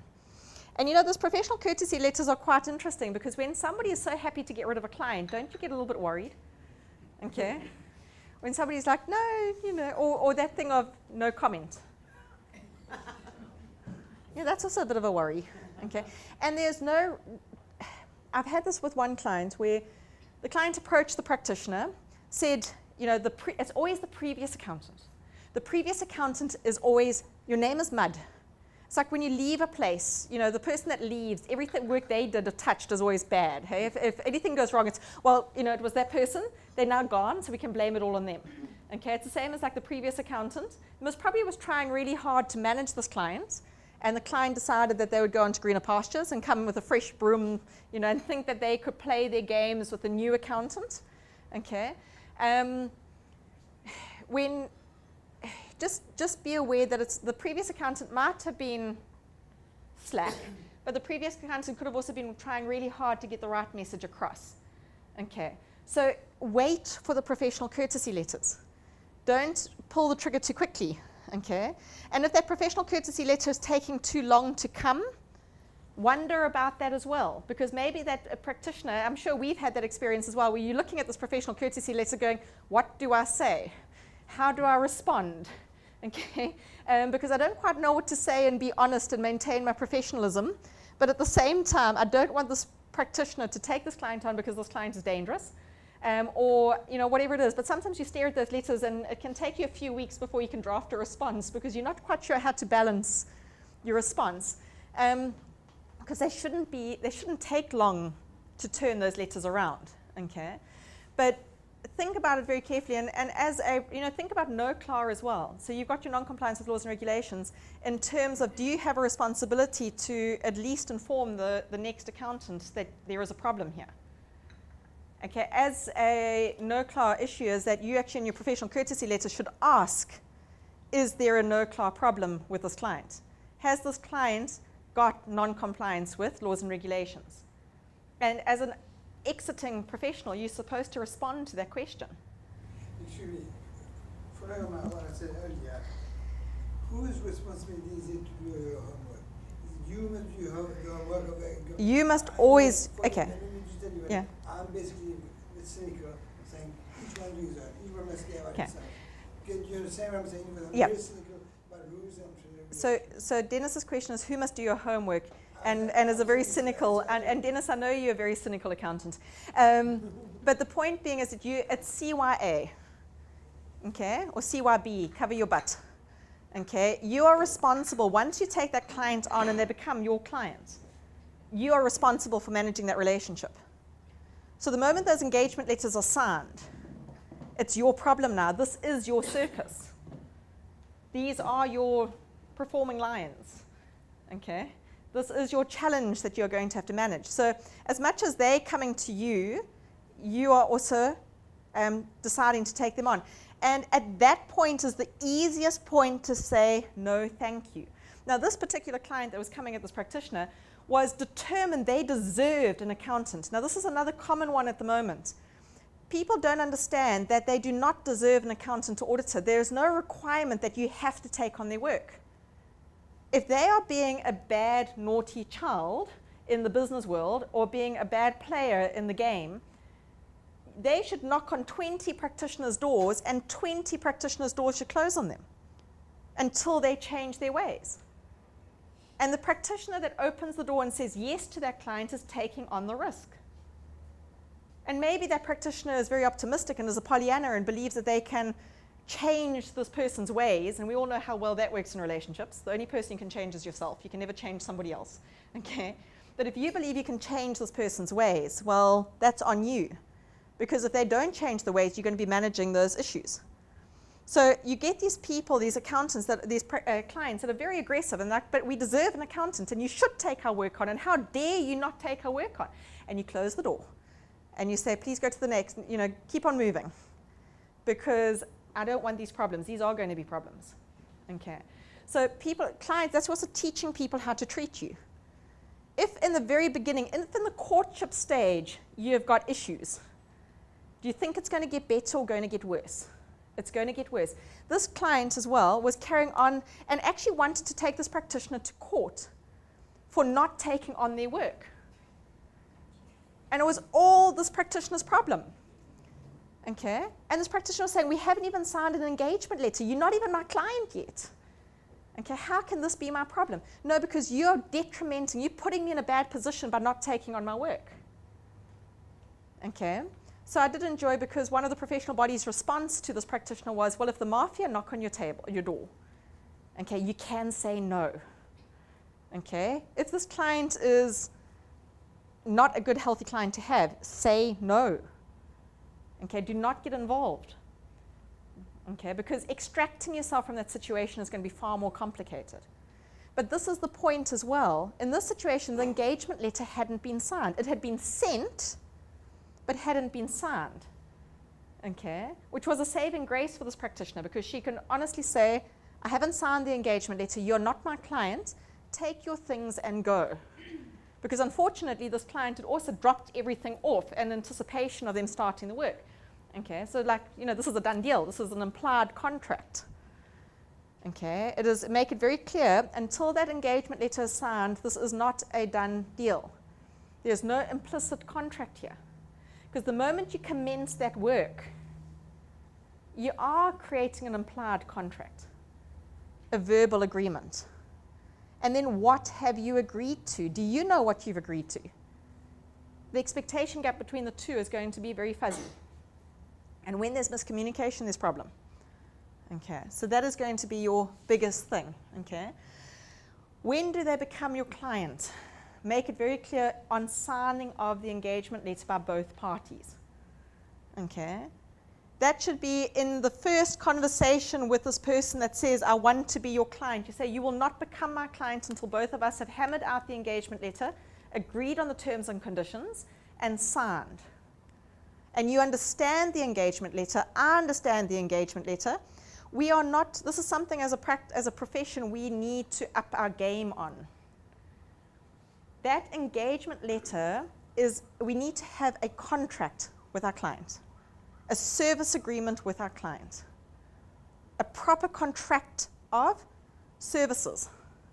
Can I? My experience, very little comes out of that professional clearance. Yeah, that's another, so Everyone the does question, it as a, it's not even okay. cover their asses, they do it because they have to sign it. So very little comes out of the professional courtesy letter. Even if you ask for the long version these days, Yeah. you still get a little paragraph saying we have no professional reason why. I've never seen anyone write anything proper than that. You know what, the question is very little comes out of the professional courtesy letter, and I agree. I've got some, you'd be amazed, there's some practitioners that say to me, Karen, I've got this letter from the incoming auditor. I actually don't know what to write.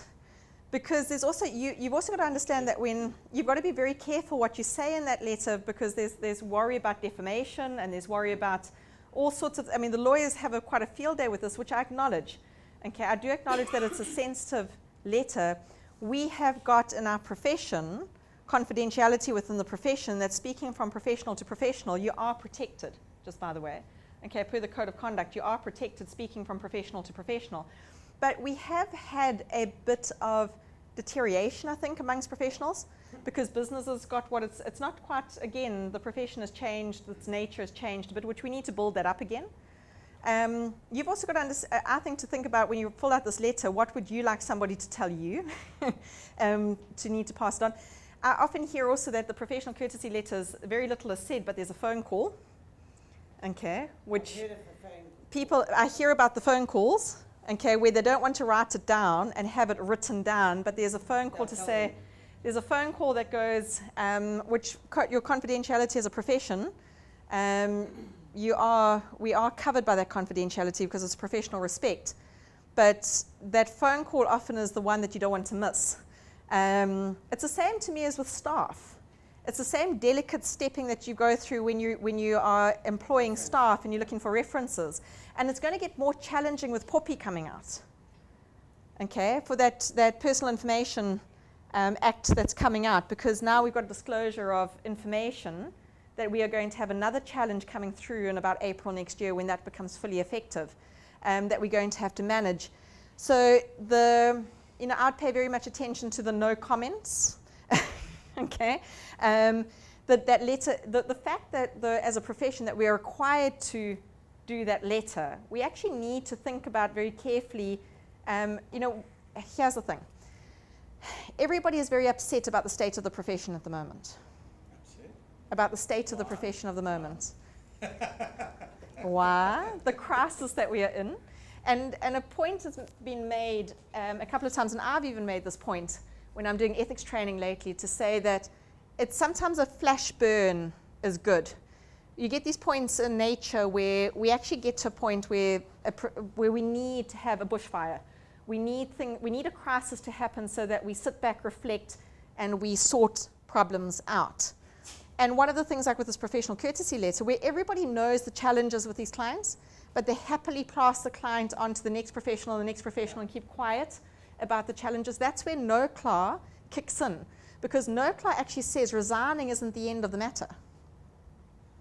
If somebody else needs to know about it, you actually have to tell them if you believe that there's a responsibility to report. With no-CLAR, resignation from a client is only one of your actions. Except that it's difficult to know whether one knows anything. I've got a case of what's wrong here now, is that the client, I believe, was insolvent. I said, but to put yourself back in insolvency, what do you do, that. And we should prepare accounts again on this date. I put in writing. And he just said, no, we don't. Anyways, I can't report it because I don't know whether he's insolvent or not. So if you... Until I've done my homework, I don't know for sure. I'm guessing. I know it's me, but it is insolvent. But I've got nothing to do because I stayed out of it. So I apologize, but that's a real case. But the thing with, so thinking that your client is insolvent, not being sure about it, but with no-CLAR, you become aware of something, then you've got to gain an understanding of it and then take an action. So when you become aware of it, you've still got to respond to it. You can't just, that's what no-CLAR is asking us to do from July last year, is that even if I'm walking through the school parking lot. I've done that, he came back with information, which I believe is unvalid. I'm not sure if it's valid or not. It's a question of judgment. Yeah. Who is to say who I'm right or I'm wrong? I don't know. Professional, but who's to say you're right or wrong? Professional judgment. Well, I'm waiting for more. It was my standpoint is I'm waiting for more information. Okay. I'm wondering now, when do I become liable in terms of my professional responsibilities or not, or do the client? Well, we'll talk about no-CLAR, run through no-CLAR in a bit, because that's part of today as well. No, it's a valid point. So we'll go through no-CLAR when your professional responsibilities kick in and how they kick in. But one of the points being that as a profession, with no-CLAR, what it's also saying to us is one of the reasons no-CLAR has come up is that they say people, the one challenge that was raised is that we resign too quickly and allow a problem to continue. So you know the famous quote from World War II, bad things happen when good people do nothing? By resigning and just stepping away, which is the way we are trained. We are trained per our code of conduct to disengage. When we come across a threat, when we come across a problem, we are trained to disengage, to resign, to step away. But then no-CLAR asks us, is that enough? Or do we still need to ring the bell because there's a public interest threat? Because this person is bad for business. And is there a responsibility at a minimum to tell the next accountant that is interested in this client that you're inheriting a problem? Because that client doesn't deserve an accountant or an auditor. And that client could very easily tip the profession into disrepute by being involved. I want to make quite quite clear that I'm not an auditor. No, but all professional accountants have NOCLAR. If it's all right, I'm not Yeah, here. it's not a reportable irregularity. I It's realize that. yeah. So the big thing is, do you take the work on? Okay. And I think we've harped on about that enough. Good old Richard Branson. The key is to set realistic customer expectations, and then not just to meet them, but to exceed them, preferably in unexpected and helpful ways. Okay. My point, though, in this quote is realistic customer expectations. Okay. We can't think. How many times I've had clients come to me and say, well, we think we need an independent review, not an audit. But they think that they're getting an audit for an independent review.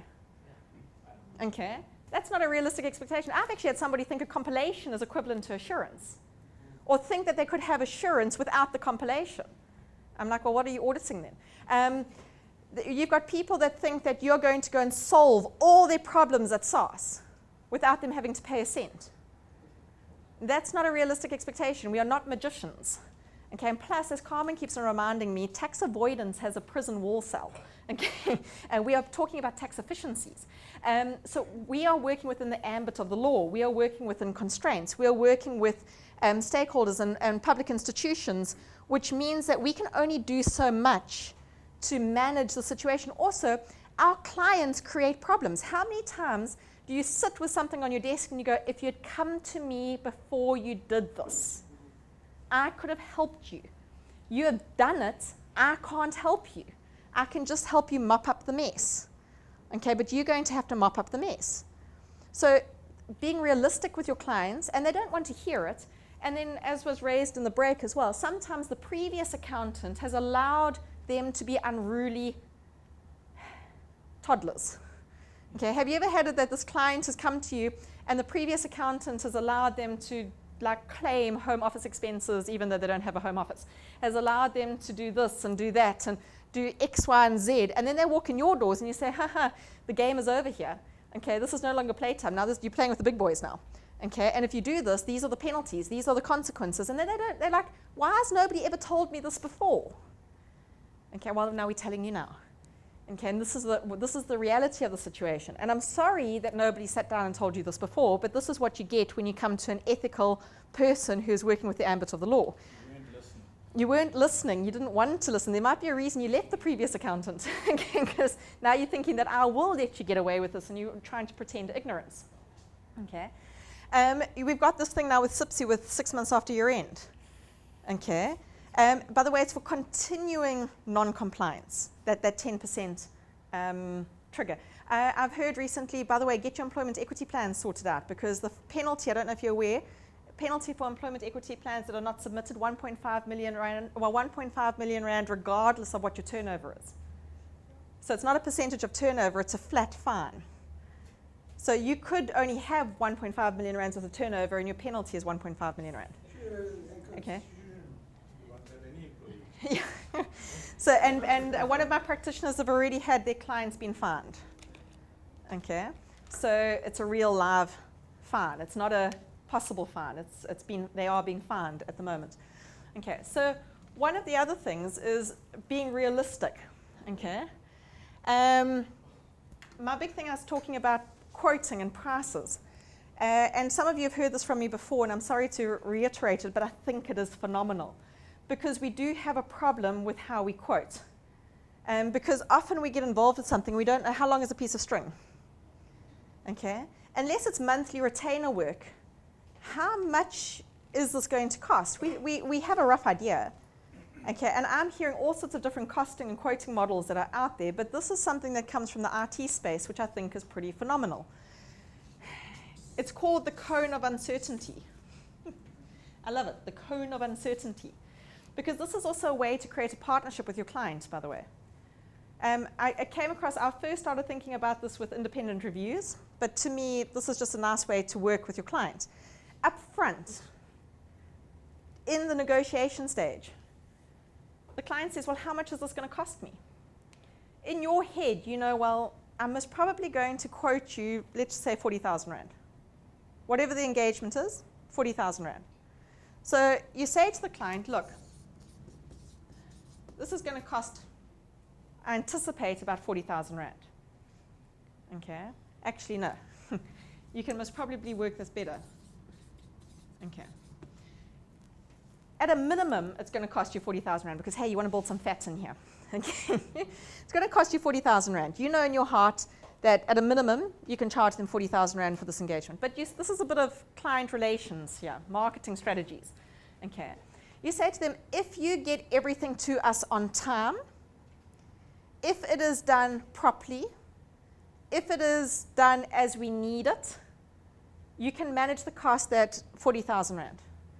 But if you miss deadlines, if the stuff's a mess, if we got to sort stuff out realistically, because we know that there are going to be overruns and certain things, it could, realistically, it would be 50K. That is your normal quote, is the 50K. But you're giving them some space that if they manage things on their side, if they get things to you early, if they get things to you neat, nice, labeled file, some OCD office manager has done everything nice and neatly for you, okay, they could manage the costs down. But you knew that you needed to clear 40K minimum anyway. If this is a dog show, okay, if this is you walk in and this independent review becomes a full-on audit, okay, and everything is misplaced and they basically just tell you to go to this room and you open it and the receipts fall on top of you and you don't know where to find everything and everything is, and then there's SARS objections and there's this and there's that and they haven't reached, and everything is just going thing. Well, this could cost you maximum of 80K. So you're saying to them, look, there's a cone here, and how you work this is up to you. But you essentially give them 3 prices. You say, minimum, if you work with me and we do everything, like everything happens smoothly, which we all know will never happen. It's a pipe dream, it's a unicorn, okay? It is a mythical beast where everything happens smoothly, cleanly, and tidily. I always worry about those files because I think there's some fraud hiding somewhere because nothing is that clean. Okay, there's always some journal that went the wrong way or something that happened wrong that needs tidying up. Okay. I had a client that forgot that he ran out of wear and tear one year, and then suddenly, something always goes wrong. Okay. And usually 2 days before you have to sign off your financials. Have you noticed that? Okay. So they can manage, that gives them a bit of sense of power as well, because they feel like, well, they can actually have something to reduce the costs. And it's amazing when you hand a bit of power to your client, how much they come to the party. If they believe they can save, but they've got some power in the game, okay? Because it's a grudge spend. So if you say it's a grudge spend, but you can actually play with, you could possibly save 10,000 Rand on the fee, that they sort of like, we're going to work with this 10,000 Rand and we can play with. And then, guess who gets the stress? Not you, the bookkeeper. Okay, because the FD is going, why haven't you got this ready on time? The auditor wanted it yesterday. Okay, so suddenly the pressure is off you and internal. I like that. Okay, make it. In my experience with that, then they get it all to you wrong. Well, you said you've got to be very clear in your deliverables. You've got to manage the process so carefully when you do engagement as like that. If you don't get back to them on time, that they didn't do right, then it goes the other direction. You've got to know that you've got to manage the process on your side as well. So this doesn't come without. Yeah, it's a give and take. But what you do also have is that as things are not right or as things are problematic, you're communicating. It forces you to communicate with your client and say that bank recon is totally wrong. The fixed asset register doesn't cost. This is going so that the client also knows that there are problems that on their side that are being dealt with or needing to be sorted out. Because again, it's like that car that went in for service. If you don't know what you can control or what the issues are on your side, that's when clients get unhappy. The two-way communication thing works. Because don't we land up doing this anyway? When we have overruns and we're trying to charge on to the client, we have to explain to them why we've got overruns. At least now the client also knows that you're not going to charge more than 80K. Okay, so once it tips over above 50 into that side, that's your side now to manage. Because now you've got to manage your staff and everything else that they're being better in what they're doing. But it does mean, because most of what I see in practice is people go and quote 50K for the job or 40K for the job, and write-offs, okay? You're writing off most of your time anyway, okay, because you were busy getting the file ready or sorted out or anything else. You can't charge on because the client says, but you said so much. You never gave me the idea that this could cost more. And there was nothing that I could manage this cost with. Because how often do your clients come back and say, if you told me you needed this by that, I would have got it ready for you. If you had allowed me to manage certain issues in the process, I would have done that for you. But you never gave me the opportunity to do it. Okay. The other side to this is, why don't we ask for deposits up front? I always have. Please do, keep on going. Ask for deposits. Because you're committing your time to this engagement. You're also sacrificing other work to do this engagement. Ask for a deposit up front. I know there's been discussions about accountants and auditors having trust accounts, but then the question is, who audits the auditors? Just by the way. In my experience, people charge percent up, and all the firms I've been at, percentage completion fee. So, and they're getting 20% then. So percentage completion fees, the joy is if it's 15, can you actually do percentage of completion? But that's another discussion for another day. Milestones. We call it normally milestones. Yeah, milestones. Yeah, but I mean it's basically after 2 weeks you charge this much, Yeah. after a month you charge this much. so you need to start doing this as well, because you don't want to get totally indebted or involved, because those clients also land up, the ones that demand the most from you often are the ones that don't pay. Most their fee and you are almost finished, then there's probably Yes, and also the other side is, somebody said to me once, with especially like consulting work, how do you get your opinion back? Once you've given your opinion, how do you get it back? You can't exactly say you've got to unlearn what I told you. yeah. Okay, so especially with consulting work That's even and all the rest, you've got to get the money as can I please have the deposit as I hand over my opinion? Yeah. Because once they know something, they can't unknow it. They've got that IP. Yeah, and then they're gone. Okay, so you've also got to think about the type of work that you're selling and how you're billing it and how you're charging for it. And also, don't be too kind. Don't we often find the staff, for example, that we're too kind to are the staff that come and bite us the most? The clients that we're too kind to, often they're the ones that take advantage of us. Okay? Again, know your worth and charge for it. And be upfront with it. Okay? Be very clear, okay, with no class specifically, and a lot of concepts that are coming out, for example, your contractual confidentiality. Contractual confidentiality takes you a little bit out of no CLAR, but what you're needing to do is actually have like a general service, especially if you're doing lots of different engagements for your client. So definitely not the auditors, but everybody else. If you're doing lots of different engagements for your client, it's good to have an overarching service agreement which has confidentiality, it has terms of billing, it has all of these general ways that we play the game with each other, okay, which is a legal contract, okay. On the other side, then you have single one-pagers that say, for this engagement, this is our fee, these are the deliverables, this is what you need to get to us by this date, this is what we will get to you by that date, sign on the bottom. Okay? Because this is one of the biggest things that is coming out that people are unhappy with us, is not knowing what we're going to charge, how much we're going to charge, and then trying to get money out of people. And then also, you can't stop a client from going to a new accountant because of outstanding fees. And we sell time. Once time is gone, it's gone. You can't get it back. You can't exactly go repossess a telephone for your tax opinion. Okay, it's not going to work that way. You don't have anything physical to get back. So if you get and then if you go to court on a matter, or you need to go and have a claim on them, you've got the agreements very clearly stated. If you can show you've performed your side of it, you have a good case to claim back on. But if you don't have this explicit agreement, and then also by having this overarching service level agreement, and then being able to say, okay, now I'm doing your PAYE. PAYE has got certain requirements. That is different. Financials are different. Bookkeeping is different. Advice is different. So you're able to tailor make each project per that single quote with the deliverables, with the deadlines, etc., to it. Okay, it just manages your relationship. What I'm trying to say with problematic clients, cut it off before it becomes a problem. So be proactive in your relationship, okay, and try and see what goes on. Get them to understand the confidentiality between no-CLAR, the fact that we do sit on a thorny fence, and we are going to have responsibilities to report outside, The auditors have got reportable irregularities. That's very firmly entrenched in what we do. Every other professional accountant, regardless of the space that you're working in, even if you're working as the MD of a business, if you come across non-compliance with laws and regulations, you've got to stop, think about it, discuss it, tell the right people to do the right thing, and if they don't do the right thing, you need to take action. That is in our code of conduct. Okay? So what are we, and explain to them that we are bound within a regulatory framework. We can't be cowboys. Okay? And they're not paying us to be cowboys.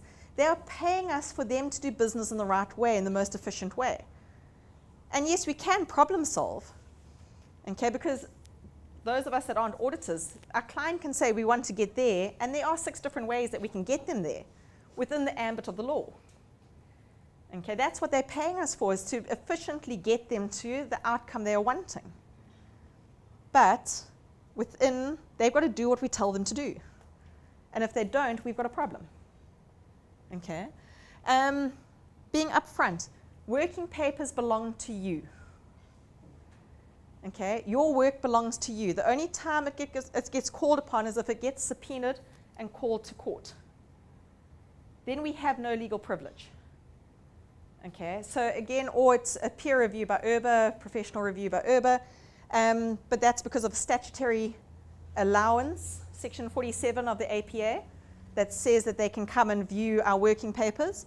Otherwise, they have to basically get a warrant for it to go to court. Okay, but your working papers belong to you. Ding, ding, ding. In the Companies Act, there's a nasty little twist that says the person that is in possession of the accounting records, if those accounting records have a fraudulent or misrepresented matter in them, the person in possession of them is deemed to have done it. So the other point to this is, what belongs to your client, send it back to the client. Don't you keep your client's records. Okay, because if the client is playing funny and games and you are holding them, you are party to the transaction. The Companies Act also says that it is illegal, and it's the heavy fine, the R1 million fine or the 10 years imprisonment fine, section 214. If people do not keep proper accounting records, if they misrepresent and they're fraudulent in the accounting records, and then there's a second part to that that goes, or permits another to do so. One part is very clear. In my case, I generally have a record of the client's accounting record. So if you've got a record of accounting records, but it's for your working papers. No, it's The record, as Yeah. opposed to a record. It's given to me anyway. Yeah. He just emails me his ledger. If they email your ledger and that's part of your working I haven't papers. looked at it yet. No, but if you're working on it, work on it and send it back, But he's got or a delete copy. it, He's got a and copy. just Problem keep is what you can't get need. it from them. The thing is, in a small firm, it's not realistic there, Yeah. because you can't get it from them the next year, and you What- need it to compare stuff with it. What I'm just saying is be aware of the risk. He has the same. He has the same Maybe have a record. separate server you can try out the window. All I need is a copy of his record. That's all right. So if you've got a copy of his records, but he's got his records, you've just got your working papers. Those are part of your working Well, no papers. working papers. You don't want that in Yeah. your working paper. But A then, copy of his records, because I keep no working papers. I do but they are your working papers, Dennis. Those copies of their everything I have is electronic, and Yeah. everything's will count. He has wouldn't want all that. No. He has everything. that I have. We'll talk about it afterwards, because Dennis, you've got to manage that. If you've got a whole copy of their general ledger in your file, Which you normally would have. which you would have, if there's something funky in there and those get called to court, you would be deemed to have known what was in those entire ledger. That's why you don't have it in your working papers. Yeah, that's why you're very selective about what you record in your working paper files. Because if you're in a position to know, you should know. But we'll talk about it afterwards, Dennis. I'm very conscious of time. The other thing that you're wanting to do, and the reason this is your ANC, this is your engagement ring, this is the start of this relationship and formalizing this relationship, and I've spoken to many attorneys. I've tried to get an engagement letter project collaborated with attorneys for years to have a template which I can work with you on. We got as far as a service level agreement with the separate appointment letters. We've done all sorts of work like that, and then they disappear on me when they realize what we have to deal with. Yeah. Attorneys, they run away from me with engagement letter projects. I've gone 4 different attorney practices over the last 4 or 5 years, and every time I get to the end and we're ready to sort of sit and draft this thing, they disappear. But the one thing they're very clear on is the engagement letter that we generally work with is not a contract. It's not a contract. You actually want a proper contractual relationship between 2 parties. It protects them and it protects us. Why is it not a contract? Because it's just generally a letter of appointment. It just simply says, you are my auditor. So even though it has the words engagement letter Yeah. involved It covers, in the it front. covers Because- all our other risks. Yeah, it covers our Doesn't professional cover risks, your but it doesn't cover your professional business risks. And nowadays with clients generally is when they get upset with you and they want to go to court, and there's a debtor, it's like the debtor-creditor side of issues and the confidentiality issues, and there are a whole lot of nuances that are coming through at the moment, which if you want a contractual relationship between you and your client, like you would have with any other service provider. You think that our institute would do something about it? There are templates of engagement letters, but they're in terms of the ISISs. They're in terms of the international auditing standards, and they're in terms of and they're very much from the professional code of conduct point of view. But when you sit down, and as I've said, I've had many meetings with many attorneys, and I give them different samples. It's not a contract, then It's not a contract. It's just it's just a letter of engagement. You should have an overriding engagement letter plus a contract for every service you do. And so this is where I've come to where we came down with negotiation with the lawyers, is to say they want a service level agreement, Yeah. which has your contractual relationship embedded. Yeah. And then you've got letters of appointment for each engagement that you do. And that Plus letter of an overriding appointment, engagement yeah, letter for the professional. yeah. So you actually, your pack that you sit down, the paperwork you sit down to start this relationship is not a small one. Should be like a lawyer's one. Yes. Actually, the lawyers are easy. They generally have a paragraph and then they're happy. Yeah, they normally give you a pack. Yeah. When you enter, once you've got this paperwork signed and you're in the marriage, that's when your code of conduct and your external safeguards kick in. Those sit on your shoulders. You have now, these are your vows. Okay, these are your vows to be faithful and to honor and respect and to do all of this. But at the same time, you know that this has got a terminal date. Okay, this isn't till death do us part, because as such, you will be told that you're too familiar. Okay, and you've got other risks. But your code of professional conduct is where you're in this relationship, but you have to sort of keep your distance. Obviously, depending on the type of services, the more distance, the auditors are the ones that are literally halfway out the door already. Okay, but everybody else, there will be a different, but there will be a distance between us at all times, a professional distance. That's what makes us what we are. So we've got to monitor our independence at all times. Okay, and our clients get unhappy with us because now they're in this relationship with us. They feel they can tell us everything. They feel they can do, that we are supposed to be there for them at all points of contact. And we are sort of keeping them at arm's length. You can see how that can create tension. But if in the engagement side, you explain to them that these are my responsibilities, these are my requirements, this is how I need to behave, that understanding is set up in the front. Those expectations are set up in the front. Okay, but then it's also throughout the relationship, you've got to monitor that you maintain that, because just like anything, if you it's a slippery slope. Okay, if you allow yourself to be pulled in, it gets hard to pull back. Okay, that's our job, that's our work with this relationship, is to continually maintain that distance, even when sometimes we don't want to. Because without your independence and without maintaining that distance, to be professionally skeptical is really hard. Okay, it becomes very difficult to maintain your professional skepticism when you become familiar and your independence is threatened. And that is where we get into trouble. The other side, documentation. Okay, we need to document at all times. When that client phones us in a mood, you actually need to document that you've had that conversation.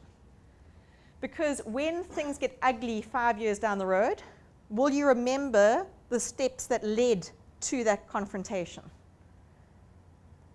I don't know about you, but I'm not very good at these things sometimes. So sometimes you actually need to. That's why an email trigger and confirmation on email is really important. When you've had conversations, especially about difficult things, to follow it up with an email. to say, per our conversation today, can I please confirm? Okay, we agreed to this, or we did that. Because some things are done in a heat of the moment handshake agreement, and then they hold you to it.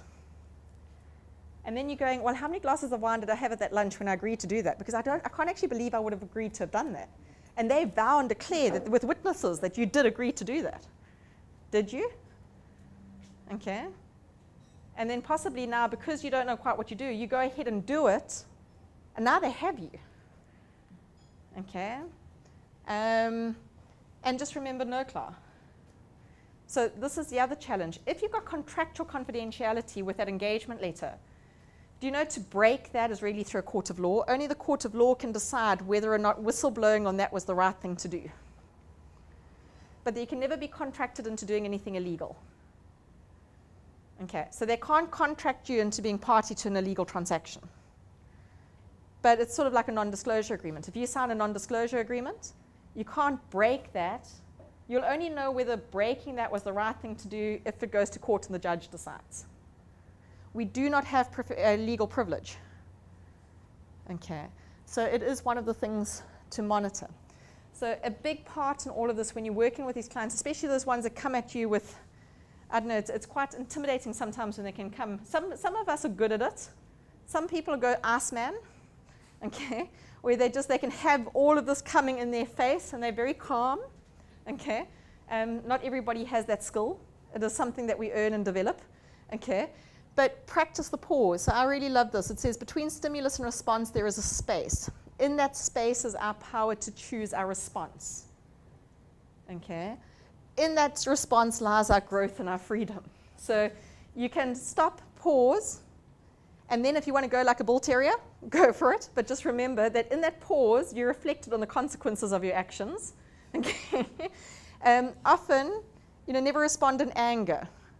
Never respond. I have this, my poor husband, you'd think I was bad, but it only happens every couple of months. But if something happens to me, I've got this thing where you have to purge it. So I'll sit and write a frantically furious email, and I email it to my husband. Okay, and he then phones me. Hey, he phones me and it's sort of like, dear, do I need to buy ice cream for tonight? Yes, please. And then, but once you've purged that initial response, then you can sit and think clearly, and then have a more constructive response. And then also sometimes it's not personal, it's business. Okay, it's not, and I think maybe it's a gender thing, but I think as women we've got to learn, this is a skill we've got to learn often, is we take things personally when it's actually just business. And sometimes it is personal, and you've got to just say, well, now this is a business space, so please can you leave the personal at the door. But it is in that pause, okay? Stop, pause. They can come at you very unprofessionally, but you stop, pause, and you choose how you respond back. That's where your power lies, okay? Pay attention to your gut, no matter how good something looks. If your gut says walk away, walk away. I can't emphasize that enough. The ice cream? Hmm? What about the ice cream? The ice cream. Yeah, well, sometimes you need the ice cream too. Sometimes it feels right. Yeah, sometimes it feels right. And you know what? If you go eat the ice cream, then know that you're going to be running 10Ks the next day. And there's always a consequence to your actions. Okay. With all of this, with most of your problematic clients, this is where the threat to your ethics comes from. You can have also very charming clients that are problematic.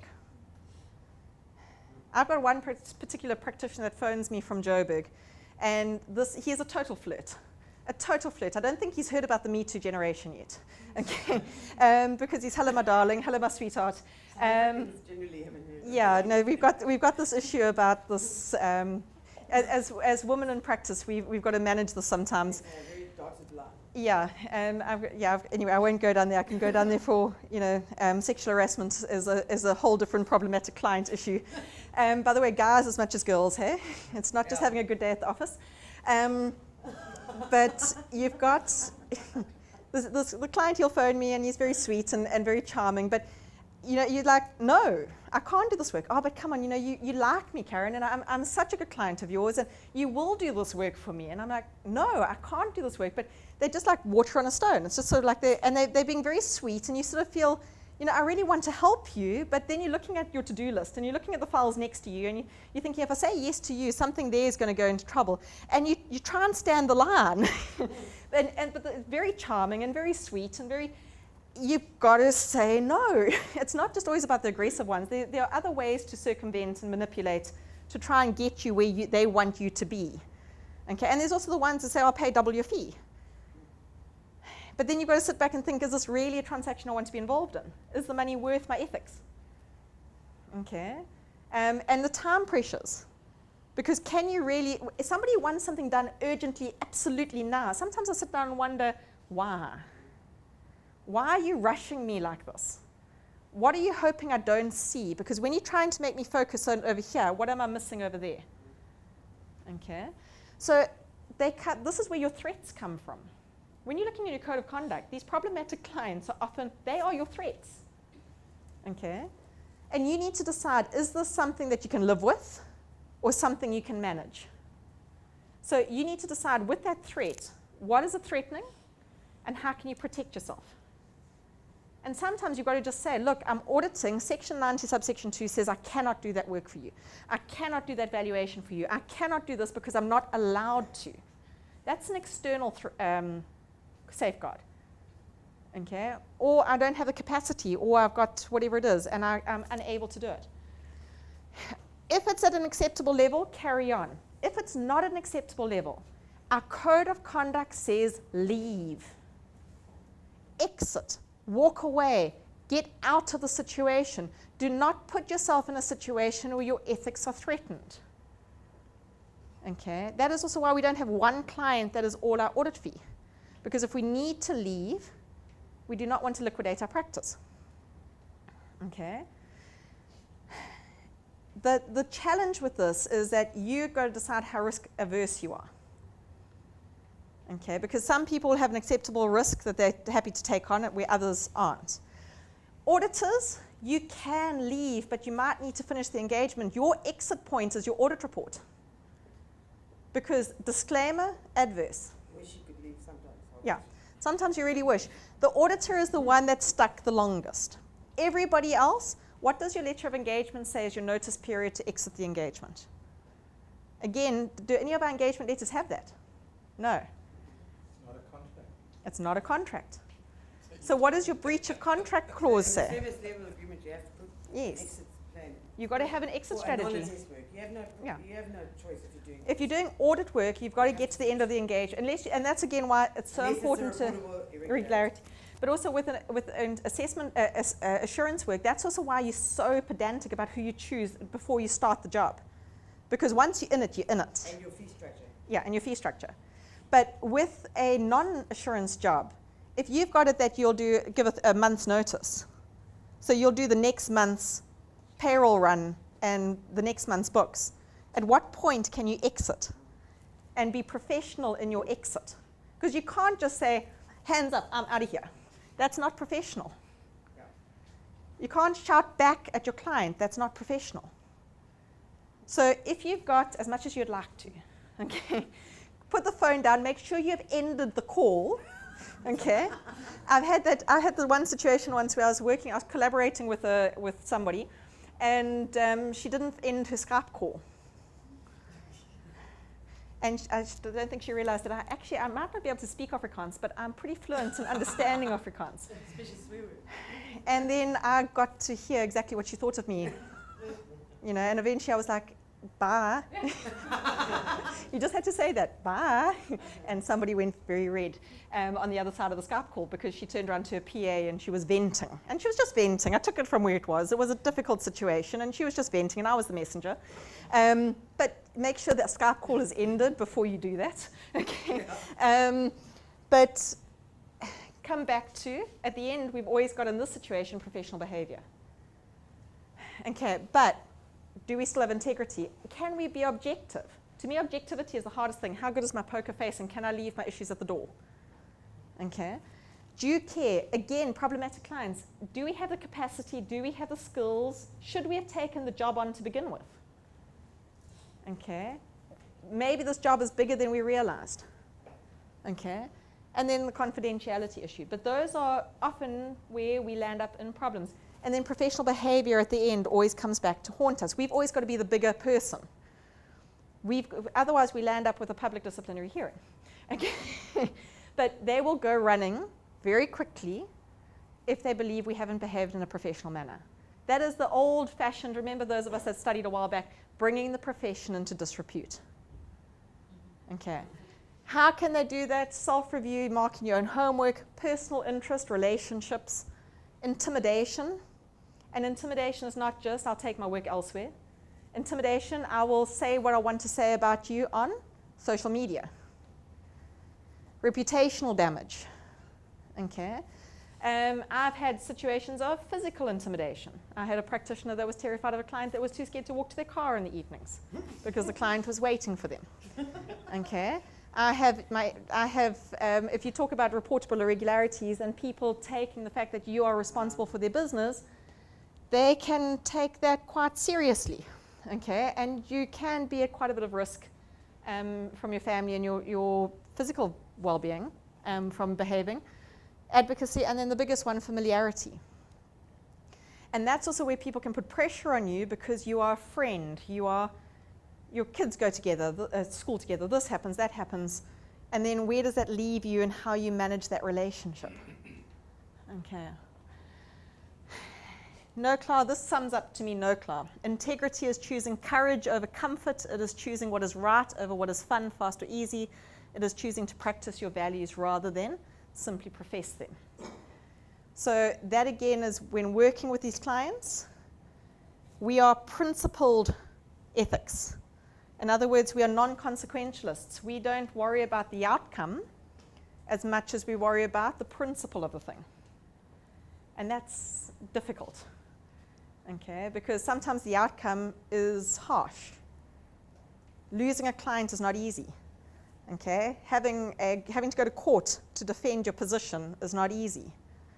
Okay, getting into dispute that is long and drawn out is not easy. Doing a reportable irregularity is not easy, but it is the right thing to do. Sticking by your guns. Okay, so please, with NOCLAR, remember if your clients commit or don't do, they either do it or they don't do something they should, intentionally or unintentionally. And it's your client or your employing organization. That's when it is your circus. Okay? You have to deal with it. So if it's inconsequential, you don't deal with it. If it's of a personal nature that doesn't affect business, you don't have to deal with it. Or if it's not your client, not your employer, you don't have to deal with it. Otherwise, you have to deal with it.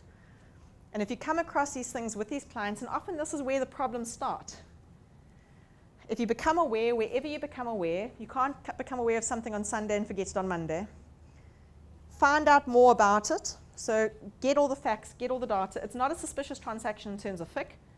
It is, you are aware of the transaction and you know about it. Speak to the people in charge.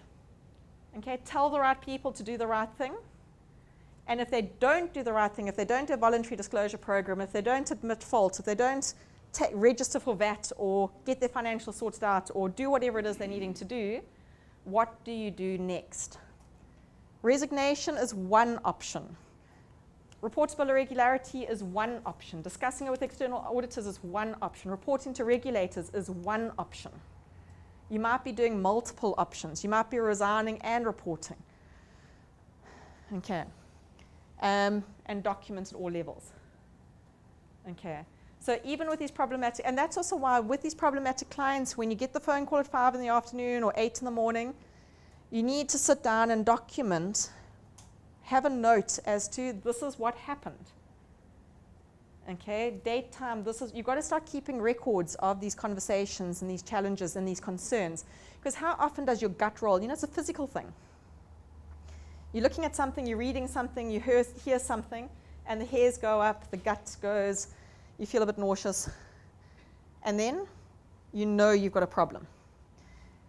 And you know you're going to have a hard conversation. Or this client is going to come at you and be upset. Have a plan in place. The other thing I find really, really useful is don't go in unprepared to these meetings.